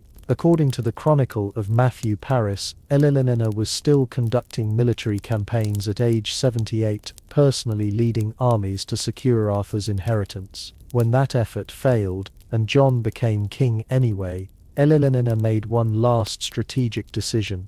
According to her final letters discovered in the archives of Fontevraud Abbey in 1960, she retired to the convent, not out of religious devotion, but as a way to protect herself from John's paranoia and incompetence. Even in retirement, she was playing chess while everyone else was playing checkers. Elena died in 1204 at the age of 82, having outlived 2 husbands, most of her children, and countless enemies. Her tomb effigy at Fontevraud Abbey shows her holding a book, the perfect symbol for a woman who rewrote the rules of medieval politics through intelligence and determination. What strikes me most about Elendina's story is how modern her approach to power feels. She understood that marriage was a business transaction, that loyalty was conditional, and that survival required constant adaptation. She was conducting realpolitik 8 centuries before Machiavelli wrote The Prince, but Elendina's ruthless pursuit of power came at a personal cost that modern women might recognize all too well. According to various contemporary sources, she was estranged from most of her children, trusted by few, and constantly defending herself against accusations of unwomanly ambition. Sound familiar? Now, while Elendina was conquering Europe through military might and political cunning, our next imperial woman was taking a completely different approach to power and passion. Josephine Bonaparte discovered that the best way to control Napoleon wasn't through armies or alliances, it was through making him desperately insecure about her love. Her strategy of strategic infidelity would drive the Emperor of Europe to distraction and ultimately contribute to his downfall. The man who conquered Europe couldn't conquer his own wife's wandering heart. While Napoleon was busy reshaping the map of the world, Josephine was conducting her own campaigns, love affairs that drove the emperor to such distraction that his generals worried about his mental state during crucial battles. But here's the twist that historians tried to hide for 2 centuries. Josephine's infidelities weren't weaknesses. They were weapons of psychological warfare more effective than any army. Love letters recently discovered in the Malleson archives reveal that Napoleon knew about every single one of Josephine's affairs. and yet he couldn't bring himself to divorce her until it was politically essential. This wasn't just a marriage.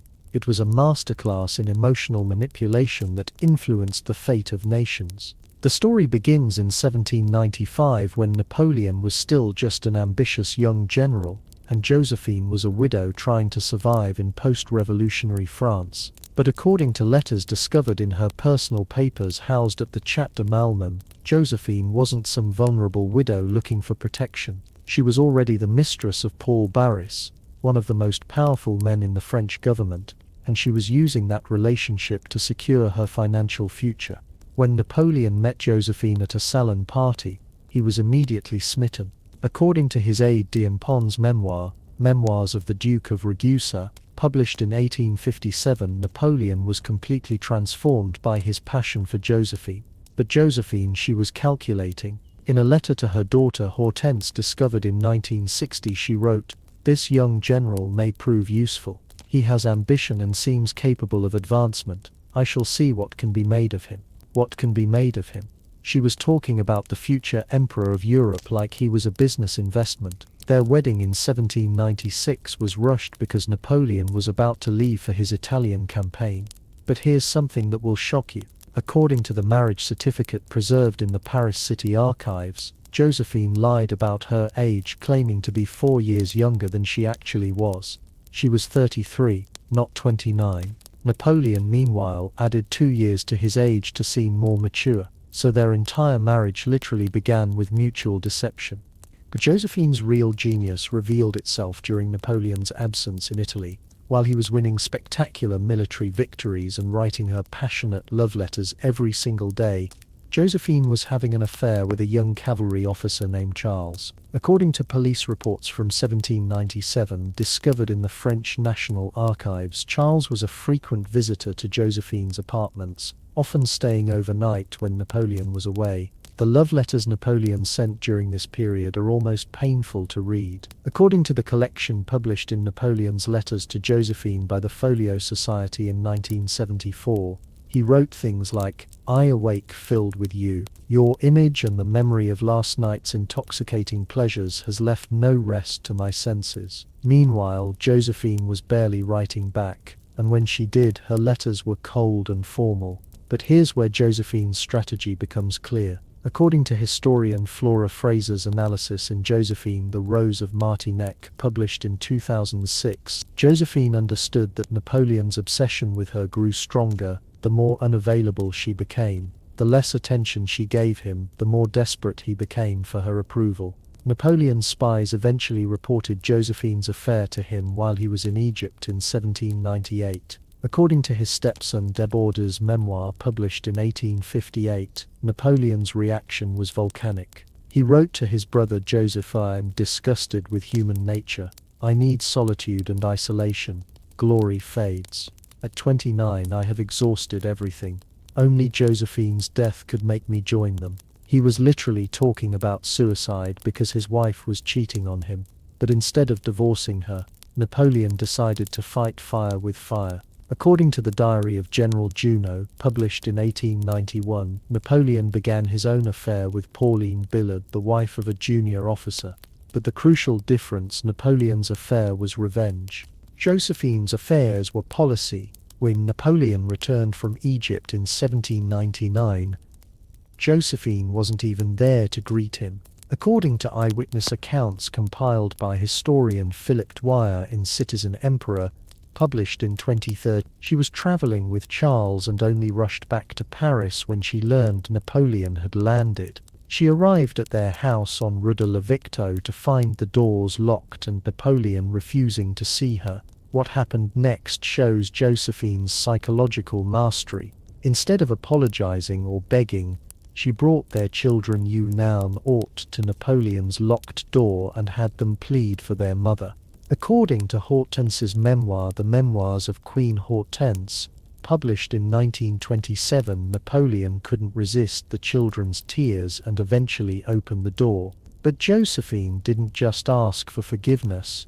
According to Napoleon's valet Constant memoir published in 1830, she told Napoleon that her affair with Charles meant nothing compared to her love for him. but that she needed to feel secure in his affection. She turned her infidelity into proof that Napoleon hadn't been loving her enough. The audacity is breathtaking, and it worked.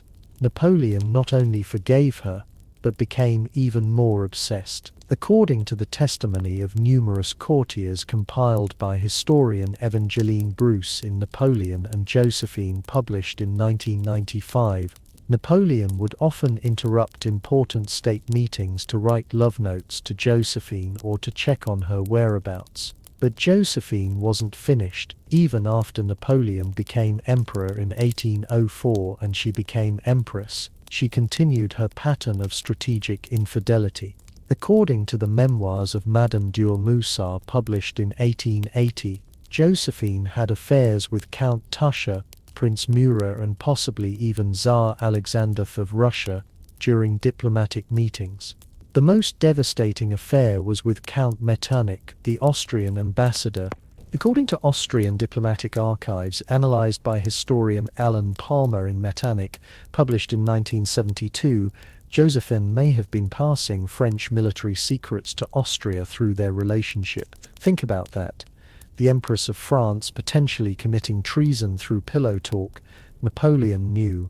Of course he knew. According to his private secretary Baron Meneval's memoir published in 1894, Napoleon often raged privately about Josephine's betrayals, but seemed incapable of taking decisive action. One courtier wrote, "His Majesty can command armies of 500,000 men, but he cannot command his wife to be faithful." The psychological toll on Napoleon was enormous. According to Dr. Courazat's medical notes preserved in the French National Library, Napoleon developed stomach problems, insomnia, and what we'd now recognize as anxiety attacks. His greatest enemy wasn't the British Navy or Russian winter, it was his own emotional dependence on a woman who was systematically undermining his mental health. But here's what makes Josephine's strategy so brilliant.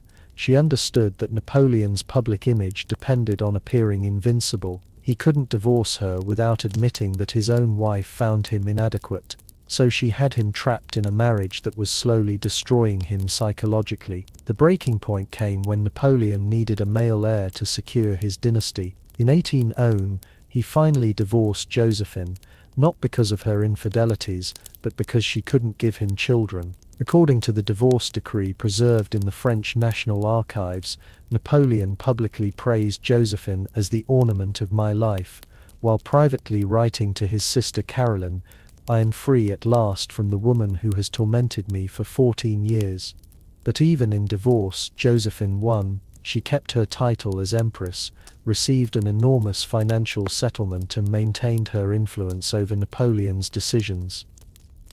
According to the letters between them after their divorce, published in After the Divorce by historian Dorothy Carrington in 1995, Napoleon continued to seek her approval for major decisions, including his disastrous invasion of Russia. Some historians argue that Josephine's psychological manipulation contributed directly to Napoleon's downfall. According to Philip Dwyer's analysis, Napoleon's desperate need for approval and his fear of abandonment, both exacerbated by Josephine's treatment, led him to make increasingly reckless decisions to prove his worth. When Napoleon was exiled to Illa in 1814, one of his first actions was to write to Josephine begging her to visit him. She never replied. She died in 1814 just as Napoleon was beginning his 100 days comeback, and according to his valet, Napoleon wept for 3 days when he learned of her death. Josephine's final victory was posthumous. According to Napoleon's will, discovered after his death on St. Helena, he left her detailed instructions for her burial and declared that despite everything, she had been the love of my life. She had manipulated him so thoroughly that even in death, she controlled his emotions. Think about the implications of this story. So, the woman who couldn't control her own romantic impulses managed to control the man who controlled Europe. She used infidelity as a weapon more effectively than Napoleon used cannons. But while Josephine was demonstrating the power of strategic emotional manipulation in 19th century France, our next royal woman was facing an entirely different challenge in 20th century America. Grace Kelly thought she could have both Hollywood stardom and royal love. But she discovered that fairy tale endings come with a price that even Oscar winners might find too high to pay. The fairy tale that Hollywood sold us about Grace Kelly couldn't have been further from the truth. Yes, she was an Oscar-winning actress who married a prince and became a real-life princess. But letters discovered in her personal archives in 2018 reveal a woman who spent the last 26 years of her life trapped in what she called a beautiful prison, desperately trying to return to the career she gave up for love. The woman who seemed to have everything actually lost the one thing that mattered most to her, her identity. What's even more heartbreaking is that Grace knew exactly what she was giving up, and she did it anyway. Her final interview recordings, sealed for 40 years and only recently released by the Monaco Palace Archives, contain words that will break your heart. I thought I could have both worlds. I was naive enough to believe that love would be enough. But you cannot live on love alone when everything else that made you who you are has been taken away. Let's start with what really happened behind the scenes of that supposedly perfect romance. In May 1955, Grace Kelly was at the absolute peak of her career. She had just won the Academy Award for The Country Girl, was making the equivalent of $800,000 per film in today's money, and was considered one of the most talented actresses of her generation. According to studio records from MGM, preserved in the Academy of Motion Picture Arts and Sciences archives, Grace had a 7-picture deal that would have made her one of the highest-paid actresses in Hollywood history, but then she agreed to participate in a photo shoot at the Cannes Film Festival that would change everything. The photos were meant to promote To Catch a Thief, but the French organizers suggested she also visit Monaco and meet Prince René III for additional publicity shots. According to photographer Edward Quinn's account in Grace Kelly in Monaco, published in 1987, Grace was initially reluctant. She told him, "I'm not interested in meeting royalty for publicity. I'm an actress, not a showgirl." But Grace's curiosity got the better of her. The first meeting between Grace and Rainier on May 6, 1955 was supposed to last 30 minutes. According to the prince's private secretary's diary, discovered in the Monaco State Archives, the meeting lasted over 3 hours. Rainier was immediately smitten, but Grace's initial reaction was more complex. In a letter to her friend and fellow actress Rita Gam, discovered in Gam's estate in 2003, Grace wrote, "The prince is charming, and certainly handsome, but there's something desperately lonely about him. Monaco feels like a beautiful stage set with no play being performed. I found myself wondering what it would be like to bring it to life." What Grace didn't fully understand was the financial pressure Rainier was under. According to Monaco's governmental records, analyzed by historian William Stadium in A Place in the Sun, published in 2006, Monaco was essentially bankrupt in 1950. The casino was losing money, tourism was declining, and Rainier desperately needed something to restore Monaco's glamour and attract international attention. Grace Kelly was the perfect solution. But for Rainier, this wasn't just about love, it was about economic survival. According to diplomatic cables from the American Embassy in Paris, discovered in the National Archives, US officials were reporting that Rainier saw marriage to Grace's Monaco's salvation and the greatest publicity coup in modern royal history. The courtship that followed was orchestrated like a Hollywood production. According to Grace's personal secretary Prudence Glenn's memoir, In and Out of Vogue, published in 2000, every meeting between Grace and Rainier was carefully planned, every photograph strategically released to build international excitement. Grace was essentially being courted by an entire country, not just a man, but the more time Grace spent in Monaco, the more she began to understand what royal life would actually mean. According to the diary of Rainier's sister Princess Antoinette, published in Monaco's Royal Archives in 2012, Grace asked pointed questions about her future role. Could she continue acting? No. Could she choose her own charity work only with approval? Could she travel freely, not without security and official protocols? Grace's decision to accept Rainier's proposal wasn't the romantic fairy tale the world believed. According to letters between Grace and her agent Jay Kerner, housed in the William Morris Agency archives, Grace agonized over the decision for months. In one letter dated November 1955 she wrote, "I feel like I'm being asked to choose between being Grace Kelly the person and Grace Kelly the actress. Why can't I be both?" The wedding negotiations reveal just how calculated this union was. According to the marriage contract discovered in Monaco's legal archives, Grace's father had to pay a dowry of $2 million, the equivalent of about $20 million today. This wasn't a love story. It was a business merger with romantic packaging. But the real tragedy began after the fairy tale wedding in April 1956. Grace discovered that being Princess of Monaco meant becoming a living symbol rather than a living person. According to the account of her lady-in-waiting Madge TV for published in Grace and Power by Sally Bedell Smith in 2004, Grace was given detailed instructions on everything from her wardrobe to her facial expressions in public. The letters Grace wrote to her Hollywood friends during her first years in Monaco are devastating to read. According to correspondence published in Grace Kelly, Icon of Style to Royal Bride by Christina Hogland in 2006, Grace repeatedly expressed her longing to return to acting. To Alfred Hitchcock she wrote, "I dream about being on set again.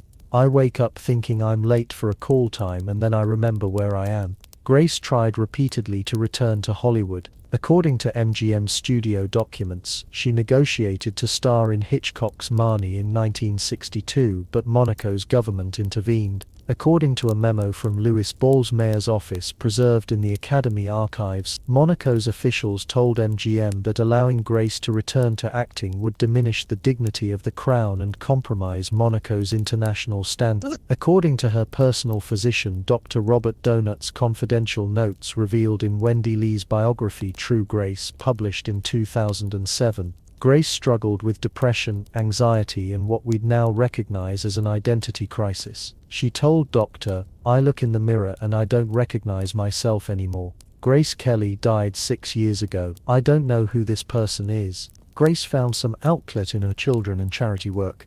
But, according to interviews with her friends compiled by biographer Sarah Bradford in Princess Grace, published in 1984, she never stopped mourning her lost career. She would watch her old films in private, and reportedly broke down crying during screenings of High Noon and Rear Window.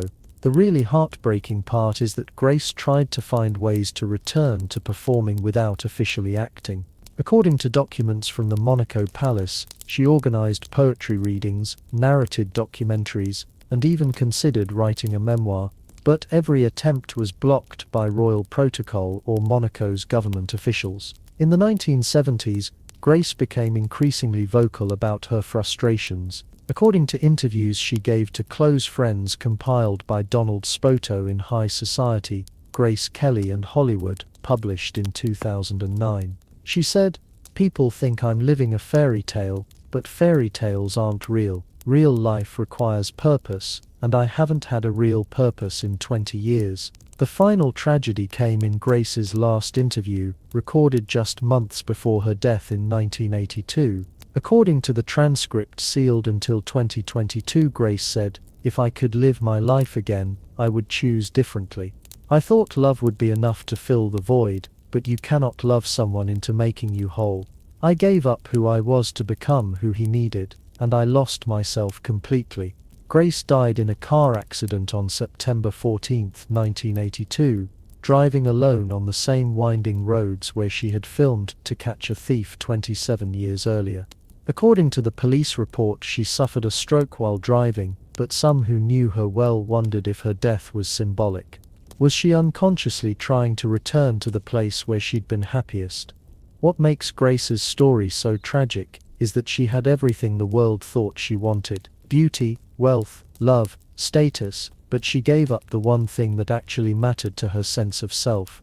She became a cautionary tale about the price of fairy tale endings. Her story resonates today because we're still dealing with the same impossible choices. How many women have been asked to choose between career and family, between personal fulfillment and societal expectations? Grace Kelly's tragedy, is that she had the talent and opportunity to break those barriers, but she chose the traditional path and spent the rest of her life regretting it. But not every royal woman made Grace's choice of love over identity. Our next story takes us to a queen who spent 40 years defining herself through grief, who turned mourning into a form of power, and who nearly destroyed the British Empire because she refused to move on from her husband's death. Queen Victoria's obsessive love would make even the most devoted modern widow seem casual by comparison. There's grief, and then there's what Queen Victoria did after Prince Albert died. For 40 years, she turned the British Empire into a monument to her dead husband. She wore black every single day, kept his room exactly as he left it, and had his clothes laid out fresh each morning, as if he might return from the grave to dress for dinner.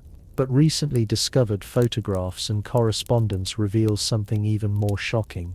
Victoria may have found love again with her Scottish servant John Brown, and the evidence suggests their relationship was far more intimate than anyone dared imagine. The scandal nearly brought down the monarchy, and the cover-up involved destroying evidence, bribing witnesses, and creating one of the most elaborate royal conspiracies in British history. What I'm about to share with you comes from documents that the royal family tried to suppress for over a century. Victoria's love story with Albert began as a typical royal arranged marriage in 1840, but it became something unprecedented in British royal history, a genuine, passionate partnership. According to Victoria's private journals preserved in the Royal Archives at Windsor, she wrote after their wedding night, "I never spent such an evening. My dearest, dear Albert, his excessive love and affection gave me feelings of heavenly love and happiness. The capital letters are hers. This woman was literally shouting her joy on paper."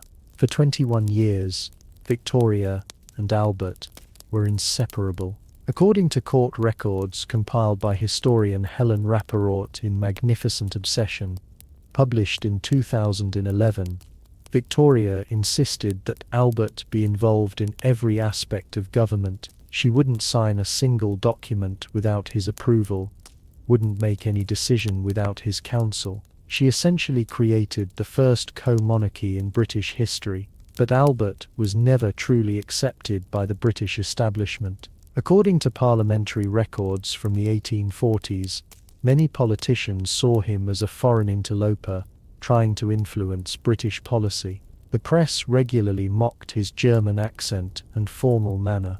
What they didn't understand was that Albert was Victoria's emotional anchor in a way that went far beyond normal royal marriages. When Albert died of typhoid fever on December 14, 1861, Victoria's reaction was immediate and total.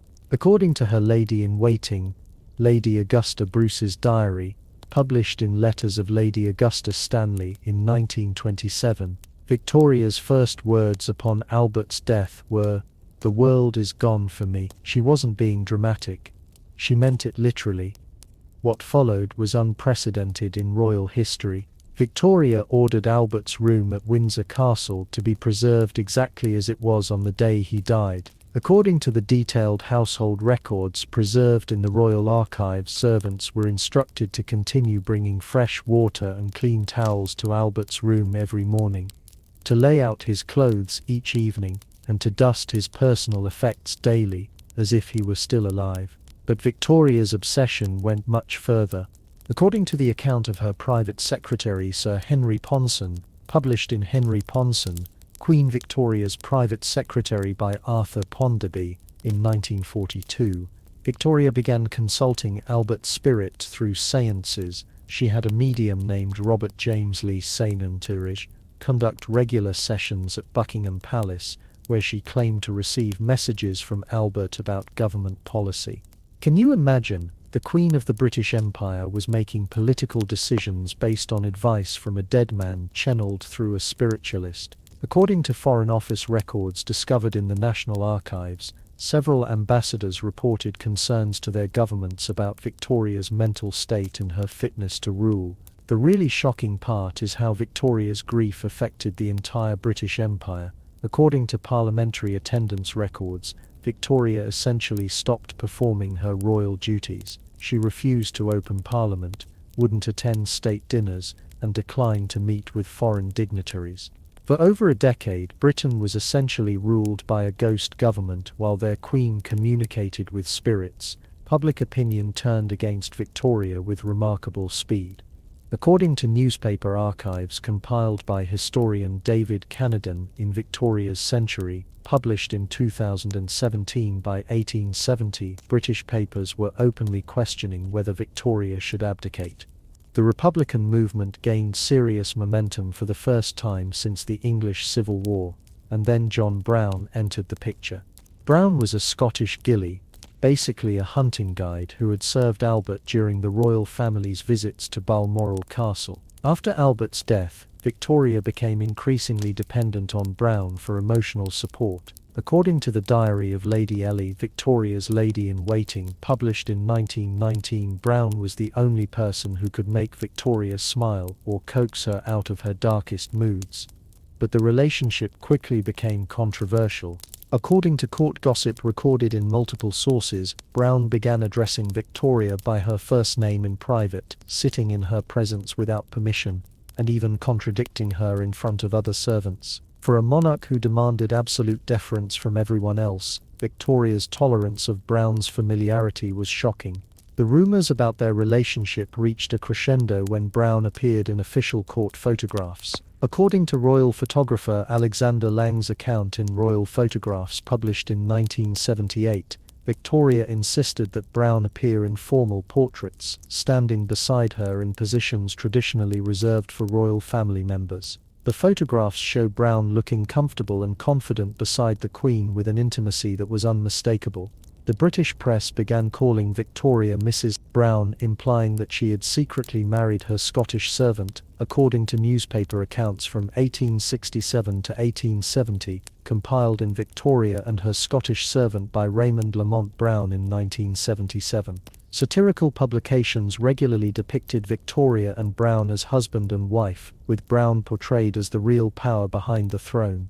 But the most damning evidence comes from recently discovered photographs in the Brown family archives. In 2003, descendants of John Brown's family revealed photographs that has been hidden for over a century. According to analysis by royal historian Helen Rapporot, these images show Victoria and Brown in poses that suggest genuine romantic intimacy, holding hands, sitting close together, looking at each other with obvious affection.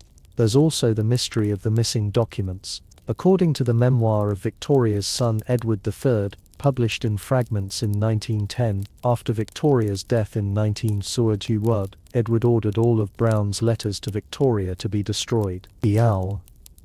He also confiscated and burned Victoria's private journals from the years 1864 1883, precisely the period when her relationship with Brown was most intense. Why would Edward destroy his mother's private papers unless they contained something explosive? According to royal biographer Anne Wilson's analysis in Victoria a Life, published in 2014, Edward was desperately trying to protect the monarchy from a scandal that could have destroyed it. The most intriguing evidence comes from Victoria's will. According to the probate records, Victoria left Brown an enormous bequest and arranged for his family to receive annual payments for life. But more significantly, according to court records discovered in the Scottish National Archives, Victoria arranged for Brown to be buried with one of her rings and a lock of her hair. The implications are staggering. Did Victoria, the moral authority of an entire empire, secretly marry her Scottish servant? Did the woman who spent 40 years mourning her dead husband actually find love again, but have to hide it because of class differences? According to Dr. Lynn Vollion's analysis in Becoming Victoria, published in 2001, the evidence suggests that Victoria's relationship with Brown was genuine and possibly romantic, but that it had to be conducted in absolute secrecy. Victoria couldn't admit to loving anyone after Albert without destroying her carefully constructed image as the devoted widow.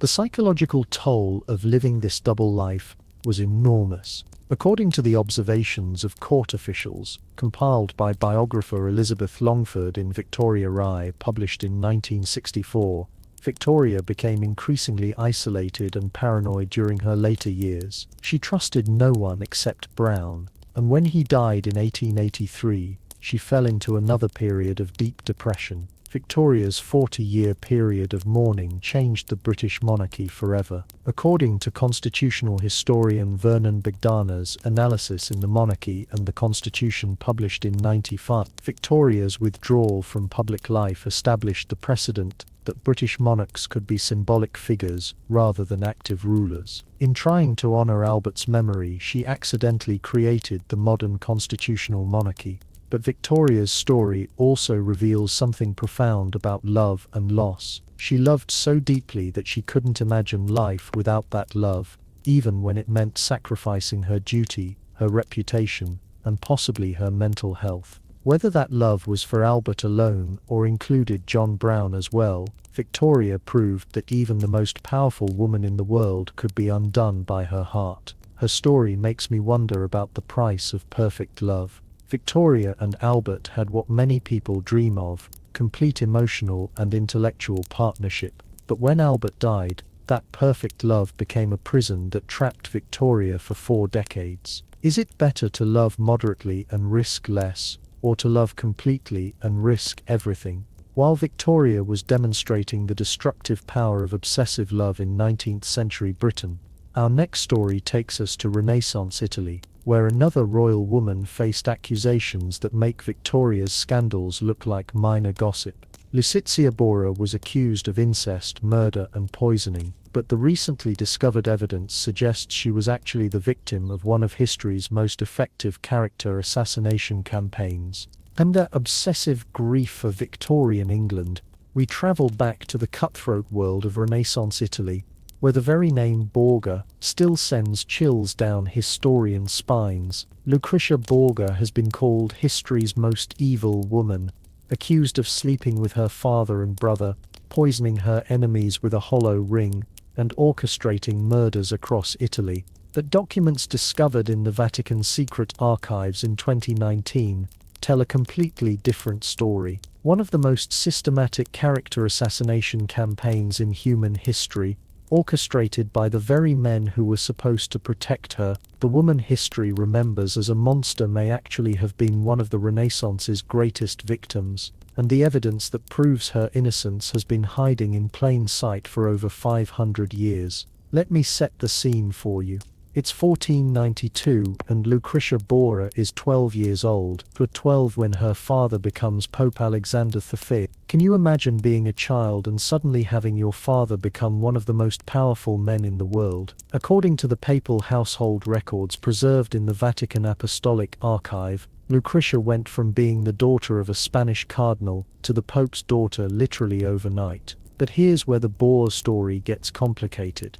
Pope Alexander II Rodrigo Borgia wasn't supposed to have children at all. Catholic priests take vows of celibacy, but according to church records analyzed by historian Michael Mallet in the Borgias, The Rise and Fall of a Renaissance Dynasty published in 20, Rodrigo had been openly living with mistresses and acknowledging his children for decades before becoming pope. This created an impossible situation for Lucretia. She was simultaneously the daughter of the pope, making her one of the most important women in Europe and living proof of her father's violation of church law. According to diplomatic reports from the Venetian ambassador, preserved in the Venetian state archives, European courts didn't know how to treat her. Was she a princess or a scandal? Lucretia's first marriage, arranged when she was just 13, reveals how her father planned to use her. According to the marriage contract discovered in the Spanish National Archives, Lucretia was wed to Giovanni Forza, Count of Pesaro, in a political alliance designed to strengthen papal control over northern Italy. But here's the crucial detail. The marriage was never consummated because Lucretia was still a child. This is where the first lies about Lucretia began. According to the Chronicle of Johannes Burchard, the Pope's Master of Ceremonies published in the Court of the Borgia, translated by Geoffrey Parker in 1963, when Lucretia's marriage tower was annulled in 1497. Sforza claimed in his defense that the marriage had never been consummated because Lucretia was having an affair with her father and brother. Think about that accusation for a moment. A grown man angry about losing his political alliance publicly accused a 17-year-old girl of incest to explain why he couldn't perform his marital duties with a child bride, and somehow history believed him instead of her. The poison ring legend comes from this same period. According to popular accounts, Lucretia supposedly carried poison in a hollow ring and used it to kill her enemies at dinner parties. But according to toxicology research by historian John Freely in The Pope's Daughter, published in the technology to create effective liquid poisons that could be concealed in jewelry simply didn't exist in the 14. The substances available would have been too unstable, too detectable, or too slow-acting to be practical murder weapons. So where did these stories come from? According to documents analyzed by Vatican historian Sergio Pagano in Org published in many of the most damaging rumors about Lucretia can be traced to specific political enemies of the Borgia family. The Aurigny Colonna families, traditional rivals of the Borgias, were paying chroniclers and poets to spread scandalous stories about Lucrezia throughout Italian courts. But the really devastating attack on Lucia's reputation came from an unexpected source, her own brother Cesare. According to letters discovered in the Estance archive in Modane, Cesare was deliberately spreading rumors about Lucretia's sexual impropriety to make her marriages easier to annul when they were no longer politically useful. Think about the psychological horror of this situation. Lucretia's own brother was destroying her reputation to serve their father's political ambitions. According to the account of Isabella d'Este Martius of Mantua preserved in the Gonzaga archive, Lucretia confided to her, "I am trapped between my father's ambitions and my brother's cruelty. They use my body as a political tool and my reputation as a weapon against their enemies." Lucretia's second marriage to Alonso of Aragon in 1498 was supposed to give her some happiness. According to contemporary accounts compiled by historian Maria Bilanci and Lucrea Borgia, published in Lucia genuinely loved Alonso, and was devastated when he was murdered in 1500, almost certainly on orders from Cesare, who needed to change the family's political alliances. The murder of Alonso reveals the true dynamic of the Borgia family. According to the testimony of witnesses preserved in the Roman criminal archives, Alonso was stabbed in the street but survived the initial attack. While he was recovering in papal apartments under guard, someone strangled him in his sick bed. Lucretia, who'd been nursing him personally, was conveniently sent away on the day he died. The evidence suggests that Lucretia wasn't complicit in her husband's murder. She was deliberately removed from the scene so she couldn't prevent it. According to her letters to Isabella d'Este, discovered in 1987, Lucretia wrote, "They have taken everything from me. My innocence, my reputation, and now my beloved. I am nothing but a pawn in games I never chose to play." Lucretia's third and final marriage to Alonso d'Este, Duke of Ferrara in 1502, shows how completely her reputation had been destroyed by political propaganda. According to the negotiations preserved in the Estance archive, the d'Este family demanded an enormous dowry, 200,000 ducats equivalent to about $50 million today, partially to compensate for the social risk of marrying into the Borgia family. But something interesting happened. When Lucretia moved to Ferrara, away from Rome and her family's political machinations, a different picture of her character emerged. According to the court records of Ferrara analyzed by historian Diane Owl in Renaissance Ferrara, published in 2018, Lucretia proved to be an effective administrator, a patron of arts and literature, and a devoted mother. The letters between Lucicia and the poet Pietro Bembo, discovered in the Ambrosian Library in Milan, reveal an intelligent, cultured woman who was deeply interested in philosophy and literature. According to Bembo's correspondence published in Letters of Pietro Bembo by the Italian Cultural Institute in 1987, he wrote, "The Duchess speaks of Plato and Cicero with more understanding than most learned men. Her reputation as a woman of vice is wholly at odds with her character as I have observed it. More damaging to her historical reputation, contemporary medical records from Ferrara, discovered in the city archives in 2003, show that Lucretia died in 1519 from complications of childbirth, her 8th pregnancy. This hardly fits the image of a woman spending her time poisoning enemies and conducting incestuous affairs. The really tragic irony is that the character assassination campaign against Lucretia was so successful that it overshadowed her genuine accomplishments. According to cultural historian Carolyn James in the Letters of Lucretia Borgia published in 2016, Lucretia's surviving correspondence shows a woman who was actively involved in diplomatic negotiations, art patronage and charitable works. But perhaps the most damning evidence against the traditional view of Lucretia comes from an unexpected source: her enemies. According to the diary of Francesco Gonzaga, Marquis of Mantua, and longtime opponent of the Borgias, published in the Gonzaga archive in 9, even he admitted privately that the Pope's daughter is guilty of nothing more than being born into a family that uses scandal as a political weapon. What emerges from the historical evidence is a picture of a woman who was systematically victimized by the men in her life, used by her father as a political tool, betrayed by her brother for strategic advantage, and ultimately destroyed by enemies who found it easier to attack the Bora women than the Bora men. The Lucrezia Borg story reveals something disturbing about how history treats powerful women. When men are ruthless, they're called strategic.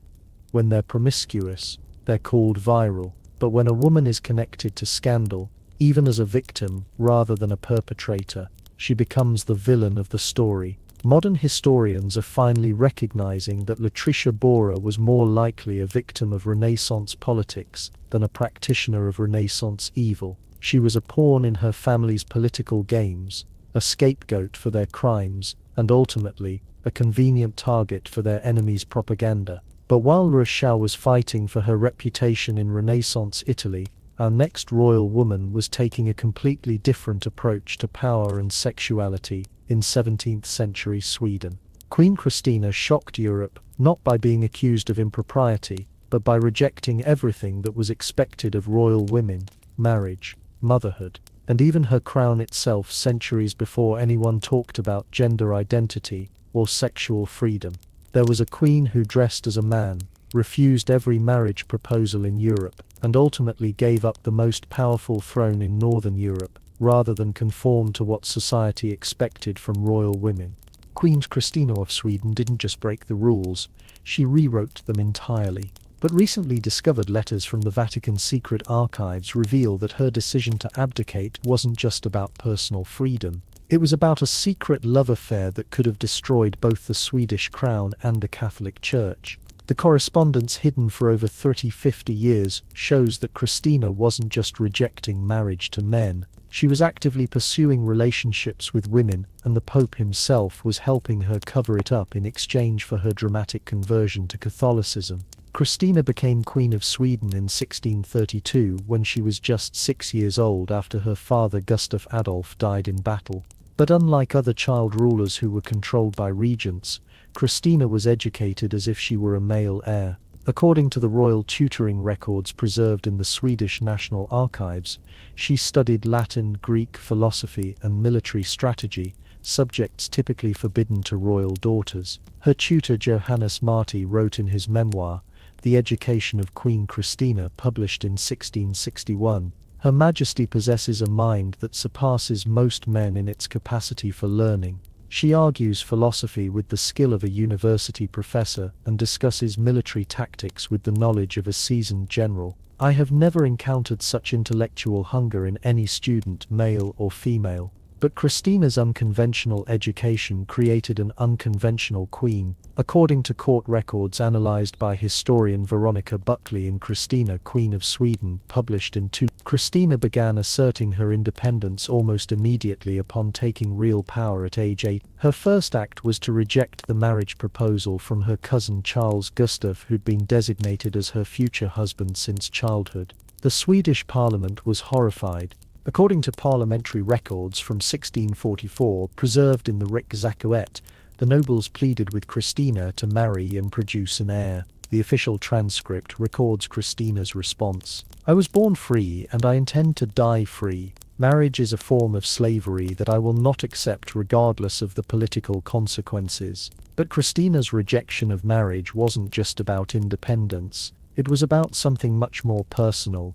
According to letters discovered in the Drottningholm Palace archives in 1982, Christina had developed intense emotional attachments to several ladies of her court, particularly Countess Ibera. The letters between Christina and Eb, written in a private code that wasn't deciphered until the 1990s, reveal a passionate relationship that went far beyond friendship. In one letter dated 1647, Christina wrote, "My dearest Belle," her pet name forever, "you are the sun around which my world revolves. Without you, I am nothing but darkness and cold.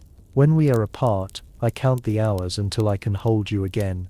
These weren't the casual endearments of female friendship in the 17th century, they were love letters. According to analysis by gender historian Lena Rangström in Clear Fattig or Ära Hit, published in 2016, Christina's correspondence with Eb contains language typically reserved for romantic relationships between men and women. But Christina's most shocking behavior was her adoption of masculine dress and mannerisms. According to diplomatic reports from the French ambassador preserved in the Foreign Ministry archives in Paris, Christina often appeared at court functions dressed in men's clothing with her hair cut short and a sword at her side. The ambassador wrote to Louis XIV, "The Queen of Sweden conducts herself more like a young prince than a maiden queen. Her manner is bold, her dress masculine, and her behavior toward the ladies of her court is inappropriate." What the ambassador couldn't say directly was that Christina was openly flirting with women at court functions. According to the memoir of Lady Agatha Horn, published in Agatha Horn's Laverne in 1908, Christina would dance exclusively with women at court balls, send them flowers, and write them poetry. This behavior scandalized European courts, where same-sex relationships were not just forbidden, but punishable by death. The pressure on Christina to marry intensified as she entered her 20s. According to correspondence between European monarchs, compiled by historian Michael Roberts in The Age of Liberty, published in virtually every eligible prince in Europe was proposed as a potential husband for Christina. She rejected them all, often with cutting remarks about their intelligence or character. But Christina's most controversial decision came in 1651, when she began seriously considering abdication. According to the Royal Council minutes preserved in the Swedish National Archives, Christina told her advisors, "I have given Sweden my mind and my energy, but I will not give it my body or my freedom. If the crown requires marriage and children, then the crown must pass to someone else." The real reason for Christina's abdication decision, however, was revealed in letters discovered in the Vatican's secret archives in Christina has been secretly corresponding with Jesuit missionaries about converting to Catholicism, a religion that was illegal in Protestant Sweden. But according to these letters, analyzed by Vatican historian Sergio Pagano, Christina's interest in Catholicism wasn't primarily spiritual, it was practical. The Catholic Church, unlike Protestant denominations, had a long tradition of powerful women who remained unmarried, nuns, abbesses, and female mystics who wielded significant religious authority without requiring husbands or children. Christina saw conversion as a way to maintain power and independence outside the constraints of royal marriage. But the Vatican letters reveal something even more intriguing. Pope Innocent X himself was apparently aware of Christina's romantic preferences and was willing to overlook them in exchange for the propaganda victory of converting a Protestant queen. In a coded letter dated 1653, the Pope wrote, "We understand that your Majesty's nature requires special considerations which our Church is prepared to accommodate discreetly." Christina's abdication in 1654 was one of the most dramatic scenes in royal history. According to eyewitness accounts compiled by historian Susanna Uckerman in Queen Christina of Sweden and Her Circle, published in Christina appeared before the Swedish Parliament wearing a simple black dress instead of royal robes. She removed her crown with her own hands and declared, "I return to you this crown that has never truly fit me.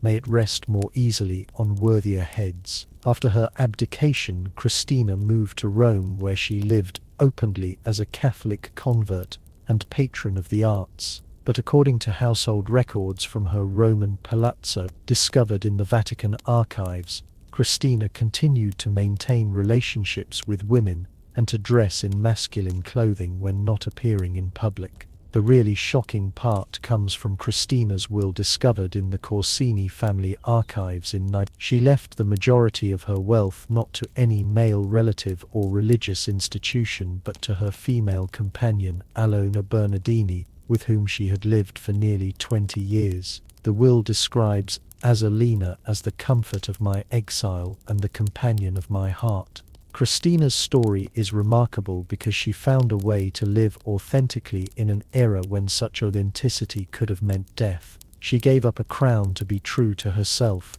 but she also found a way to maintain power and influence through the Catholic Church's protection. What strikes me most about Christina's story is how modern her struggle feels. She was fighting battles about identity, sexuality, and women's autonomy that we're still fighting today. She refused to be defined by other people's expectations about what a woman should be, even when those expectations carried the weight of royal tradition and religious law. Christina died in Rome in 1689. Having lived freely for 35 years after her abdication. According to her epitaph written by herself, she wanted to be remembered as Christina Alexandra who lived as she chose, not as a queen, not as a woman, not as a Catholic, but as a person who refused to let others define her identity. But while Christina was pioneering personal freedom in 17th century Europe, our next story brings us to a woman who used a completely different kind of freedom. The freedom to seduce, to spy, and ultimately to die for her choices. Mata Hari danced her way into the beds of European royalty, but the price she paid was accusation of espionage and a firing squad that may have executed an innocent woman.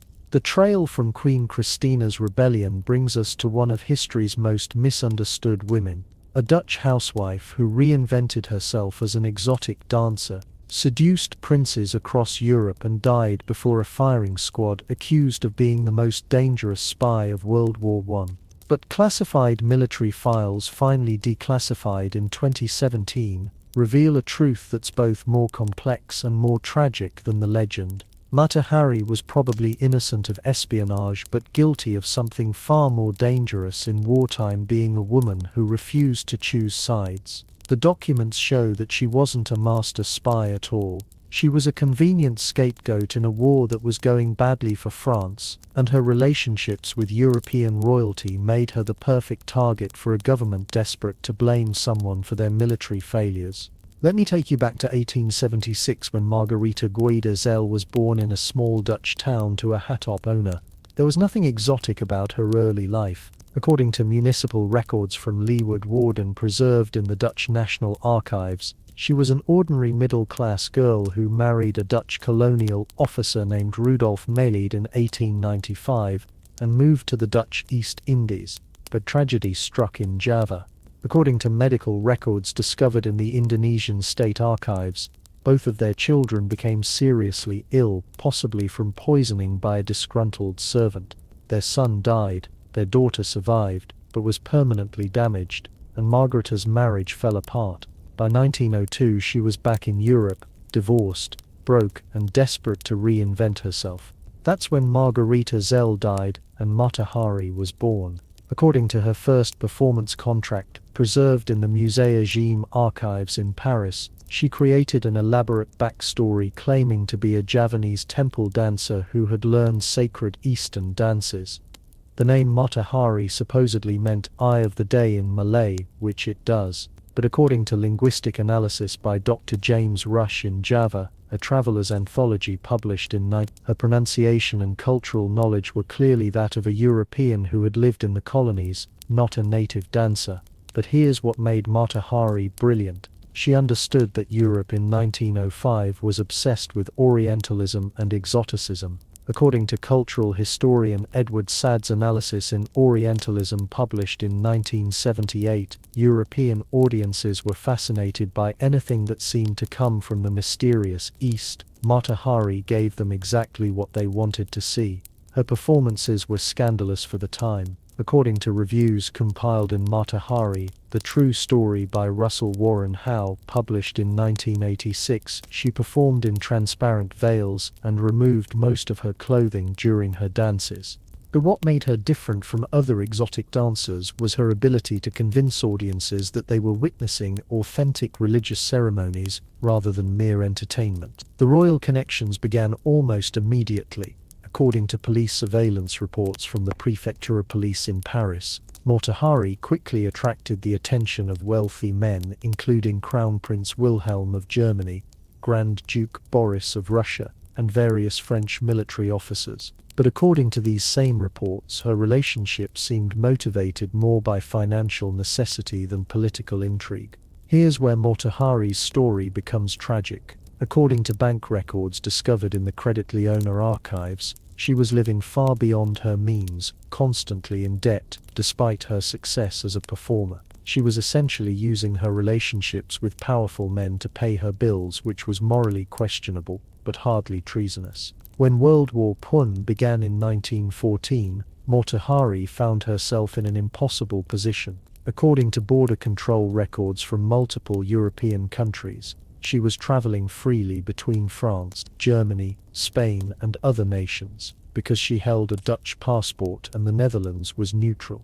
But this freedom of movement, which seemed normal for a traveling performer, would later be used as evidence of her espionage activities. The French authorities began tracking her in 1915 according to files from the Daisian Bureau, French military intelligence, declassified in 2017. But their surveillance reports reveal something interesting. They found no evidence of actual spying. According to Captain Pierre Bouchardon's notes preserved in the French military archives, the investigators wrote, "Subject maintains relationships with enemy nationals, but no evidence of intelligence gathering or transmission of military secrets has been observed. So why was she arrested?" According to historian Erica All's analysis in Mata Hari la Veredictu, published in 2008, the French military was under enormous pressure in early 1917. The war was going badly, soldiers were mutinying, and the government needed a scapegoat to blame for French military failures. Mata Hari, with her German connections and exotic reputation, was perfect for the role. The evidence presented at her trial was laughably weak. According to the trial transcripts preserved in the French National Archives, prosecutors claimed she'd received 20,000 francs from German agents. But according to her bank records, this money came from Captain Vadimaslov, a Russian officer with whom she was having an affair, and who testified on her behalf that the money was payment for her companionship, not espionage. The prosecution also claimed she had used invisible ink to write secret messages. According to the testimony of handwriting experts at her trial, the invisible ink was actually a patent medicine she used for feminine hygiene, which was too embarrassing for the all-male court to discuss in detail. But the most damning evidence against the prosecution's case comes from German archives captured after World War II. According to documents analyzed by historian Russell Warren Howe, German intelligence files make no mention of any agent codenamed Mata Hari or matching her description. If she had been a German spy, there would have been some record in their files. What emerges from the evidence is a picture of a woman who was guilty of poor judgment but not treason. According to psychological evaluation reports from the time discovered in the archives of the Prefecture of Police, Mata Hari was described as vain, irresponsible, and motivated primarily by financial gain, but not as someone capable of systematic espionage.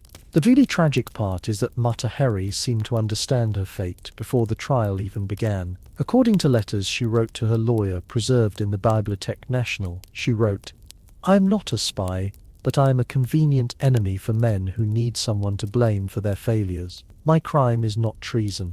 It is being a woman who lived freely in a world that punishes such freedom." Her execution on October 15, 1917 was itself controversial.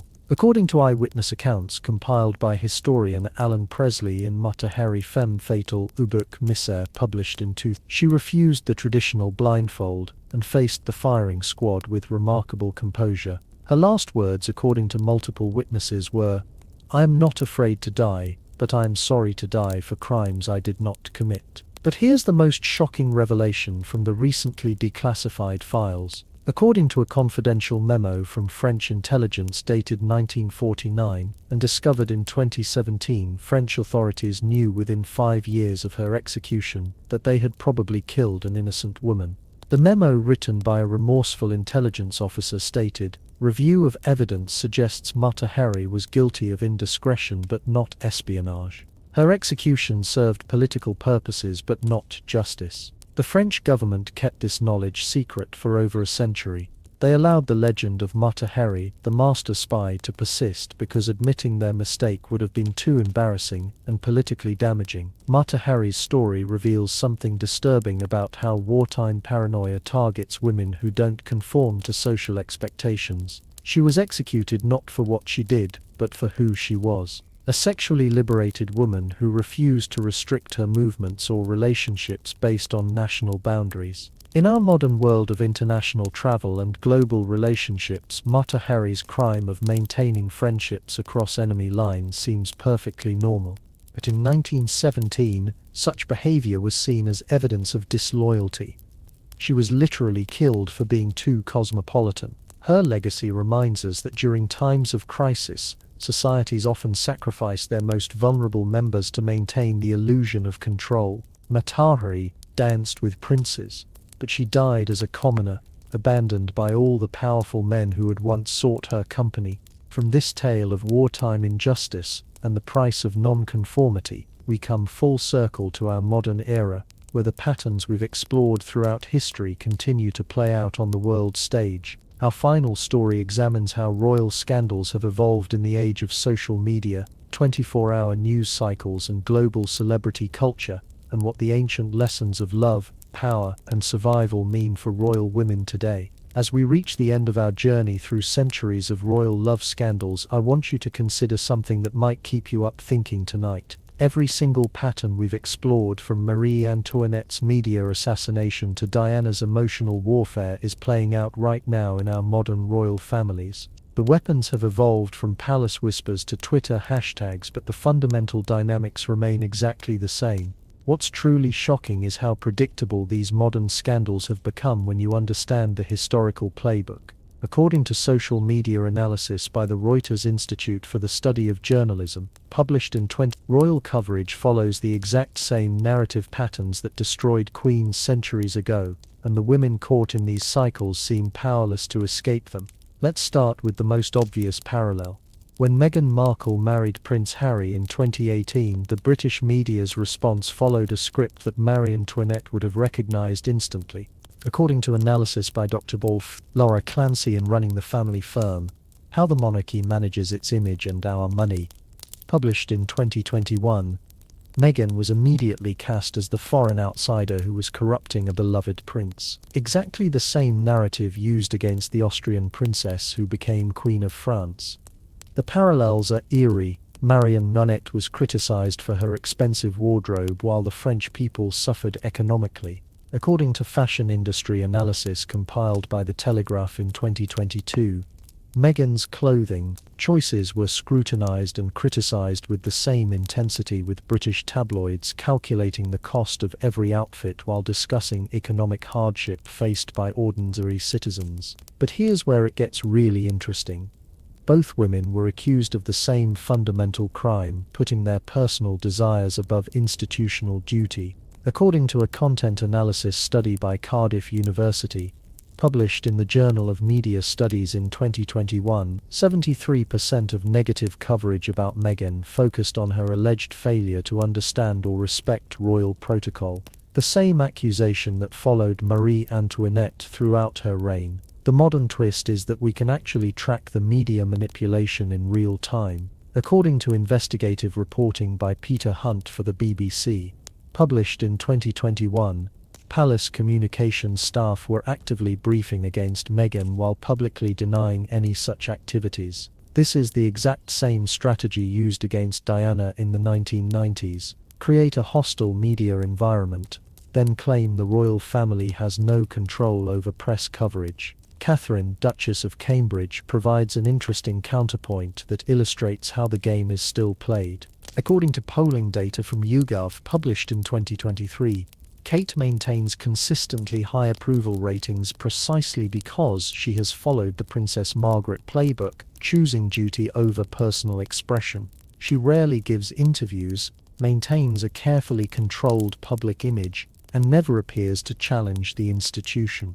But even Kate's success comes with costs that echo our historical examples. According to royal biographer Robert Jobson's analysis in Catherine, the Princess of Wales, published in 2023, Curse essentially erased her personality in service to the crown. Like Grace Kelly, she gave up her individual identity to become a symbol, and the psychological toll, while hidden from public view, may be significant. The really fascinating case study is the media treatment of royal women during the Queen's death and King Charles's coronation. According to research by the Reuters Institute, during these major royal events, coverage of female royals focused overwhelmingly on their appearance, emotional reactions, and relationships, while male royals were discussed in terms of their roles and responsibilities.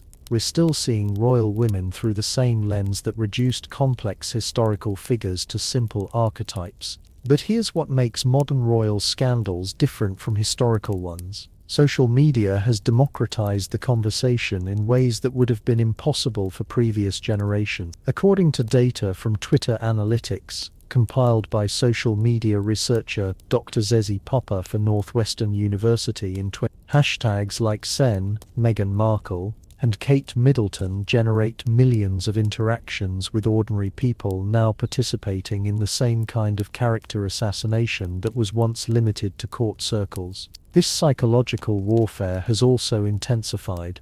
According to mental health research published in the British Journal of Psychology in the constant scrutiny faced by modern royal women creates stress levels comparable to those experienced by trauma victims. Dr. Emma Kenny's analysis noted, the 24/7 nature of modern media creates a pressure cooker environment that makes historical royal scandals look almost quaint by comparison. What's particularly striking is how little the fundamental power dynamics have changed. According to constitutional lawyer Dr. Craig Prescott's analysis in Modern Monarchy, published in 2022, royal women still have no real power within the institution. They're expected to be decorative, supportive, and silent about anything controversial. The same constraints that drove Queen Christina to abdicate and Victoria to decades of mourning still apply today.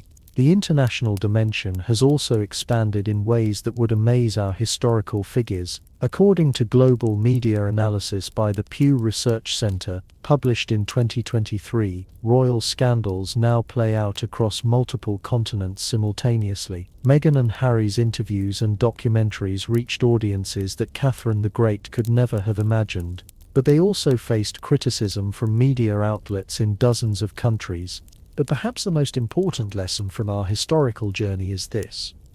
The women who survived and thrived were those who understood the game and found ways to play it on their own terms. Cleopatra used her intelligence to outmaneuver more powerful opponents. Catherine the Great turned her love affairs into instruments of statecraft. Here did Eleanor of Aquitaine built her own power base independent of any husband. The modern royal women who seem most successful are those who have learned these historical lessons. According to PR analysis by crisis communications expert Mark Borkowski, published in Campaign magazine in 2020, royal women who maintain strict control over their narrative and never give their enemies ammunition tend to fare better than those who try to fight back publicly. What does this mean for the future? According to demographic research by Dr. Christy Gavella for the Atlantic Council published in 2023, younger generations are increasingly skeptical of monarchy as an institution. The same social changes that eventually made royal divorces acceptable and female succession possible are now questioning whether hereditary privilege makes sense in a democratic society. The patterns we've seen throughout history suggest that royal institutions will continue to evolve, but slowly and reluctantly. The women who challenge them too directly, like Anne Boleyn, Marie Antoinette, and arguably Meghan Markle, often pay a personal price for forcing that evolution. But their sacrifices make it easier for the women who come after them. Think about how far we've come since Princess Margaret had to choose between love and duty. Today's royal women can divorce, remarry, pursue careers, and express political opinions in ways that would have been unthinkable even 50 years ago. Each scandal, each controversy, each brave woman who refused to stay silent has moved the institution forward. But we've also seen how little has really changed. Royal women are still judged primarily on their appearance, their fertility, and their compliance with institutional expectations. They're still used as political weapons, still blamed for problems they didn't create, still expected to sacrifice their individual identity for the crown. As I've taken you through these 15 stories tonight, what strikes me most is how remarkably consistent human nature has remained across the centuries. We still love to build up powerful women and then tear them down. We still punish female ambition while celebrating it in men. We still use love scandals to avoid talking about more serious political and social problems. But there's also hope in these stories. Every woman we've discussed, from Princess Margaret to Mata Hari to Queen Christina, showed incredible courage in the face of impossible circumstances. They prove that individual women can change history, even when the odds are stacked against them. So, as you drift off to sleep tonight, remember this. The next time you see a royal scandal unfolding in the news, you're not just watching gossip, you're witnessing the continuation of patterns that have shaped human civilization for over 1,000 years. The names and faces change, but the fundamental struggle between individual desire and institutional power continues. Thank you for joining me on this incredible journey through the secret scandals and hidden love stories of royal women throughout history. I hope these tales have given you new perspectives on both our past and our present. The courage, intelligence, and resilience of these remarkable women continue to inspire and challenge us today. Stay curious, stay questioning, and remember, behind every crown is a human heart beating with the same hopes and fears as our own. Until our next adventure through the hidden corridors of history, sweet dreams, and may your own love stories be written on your own terms.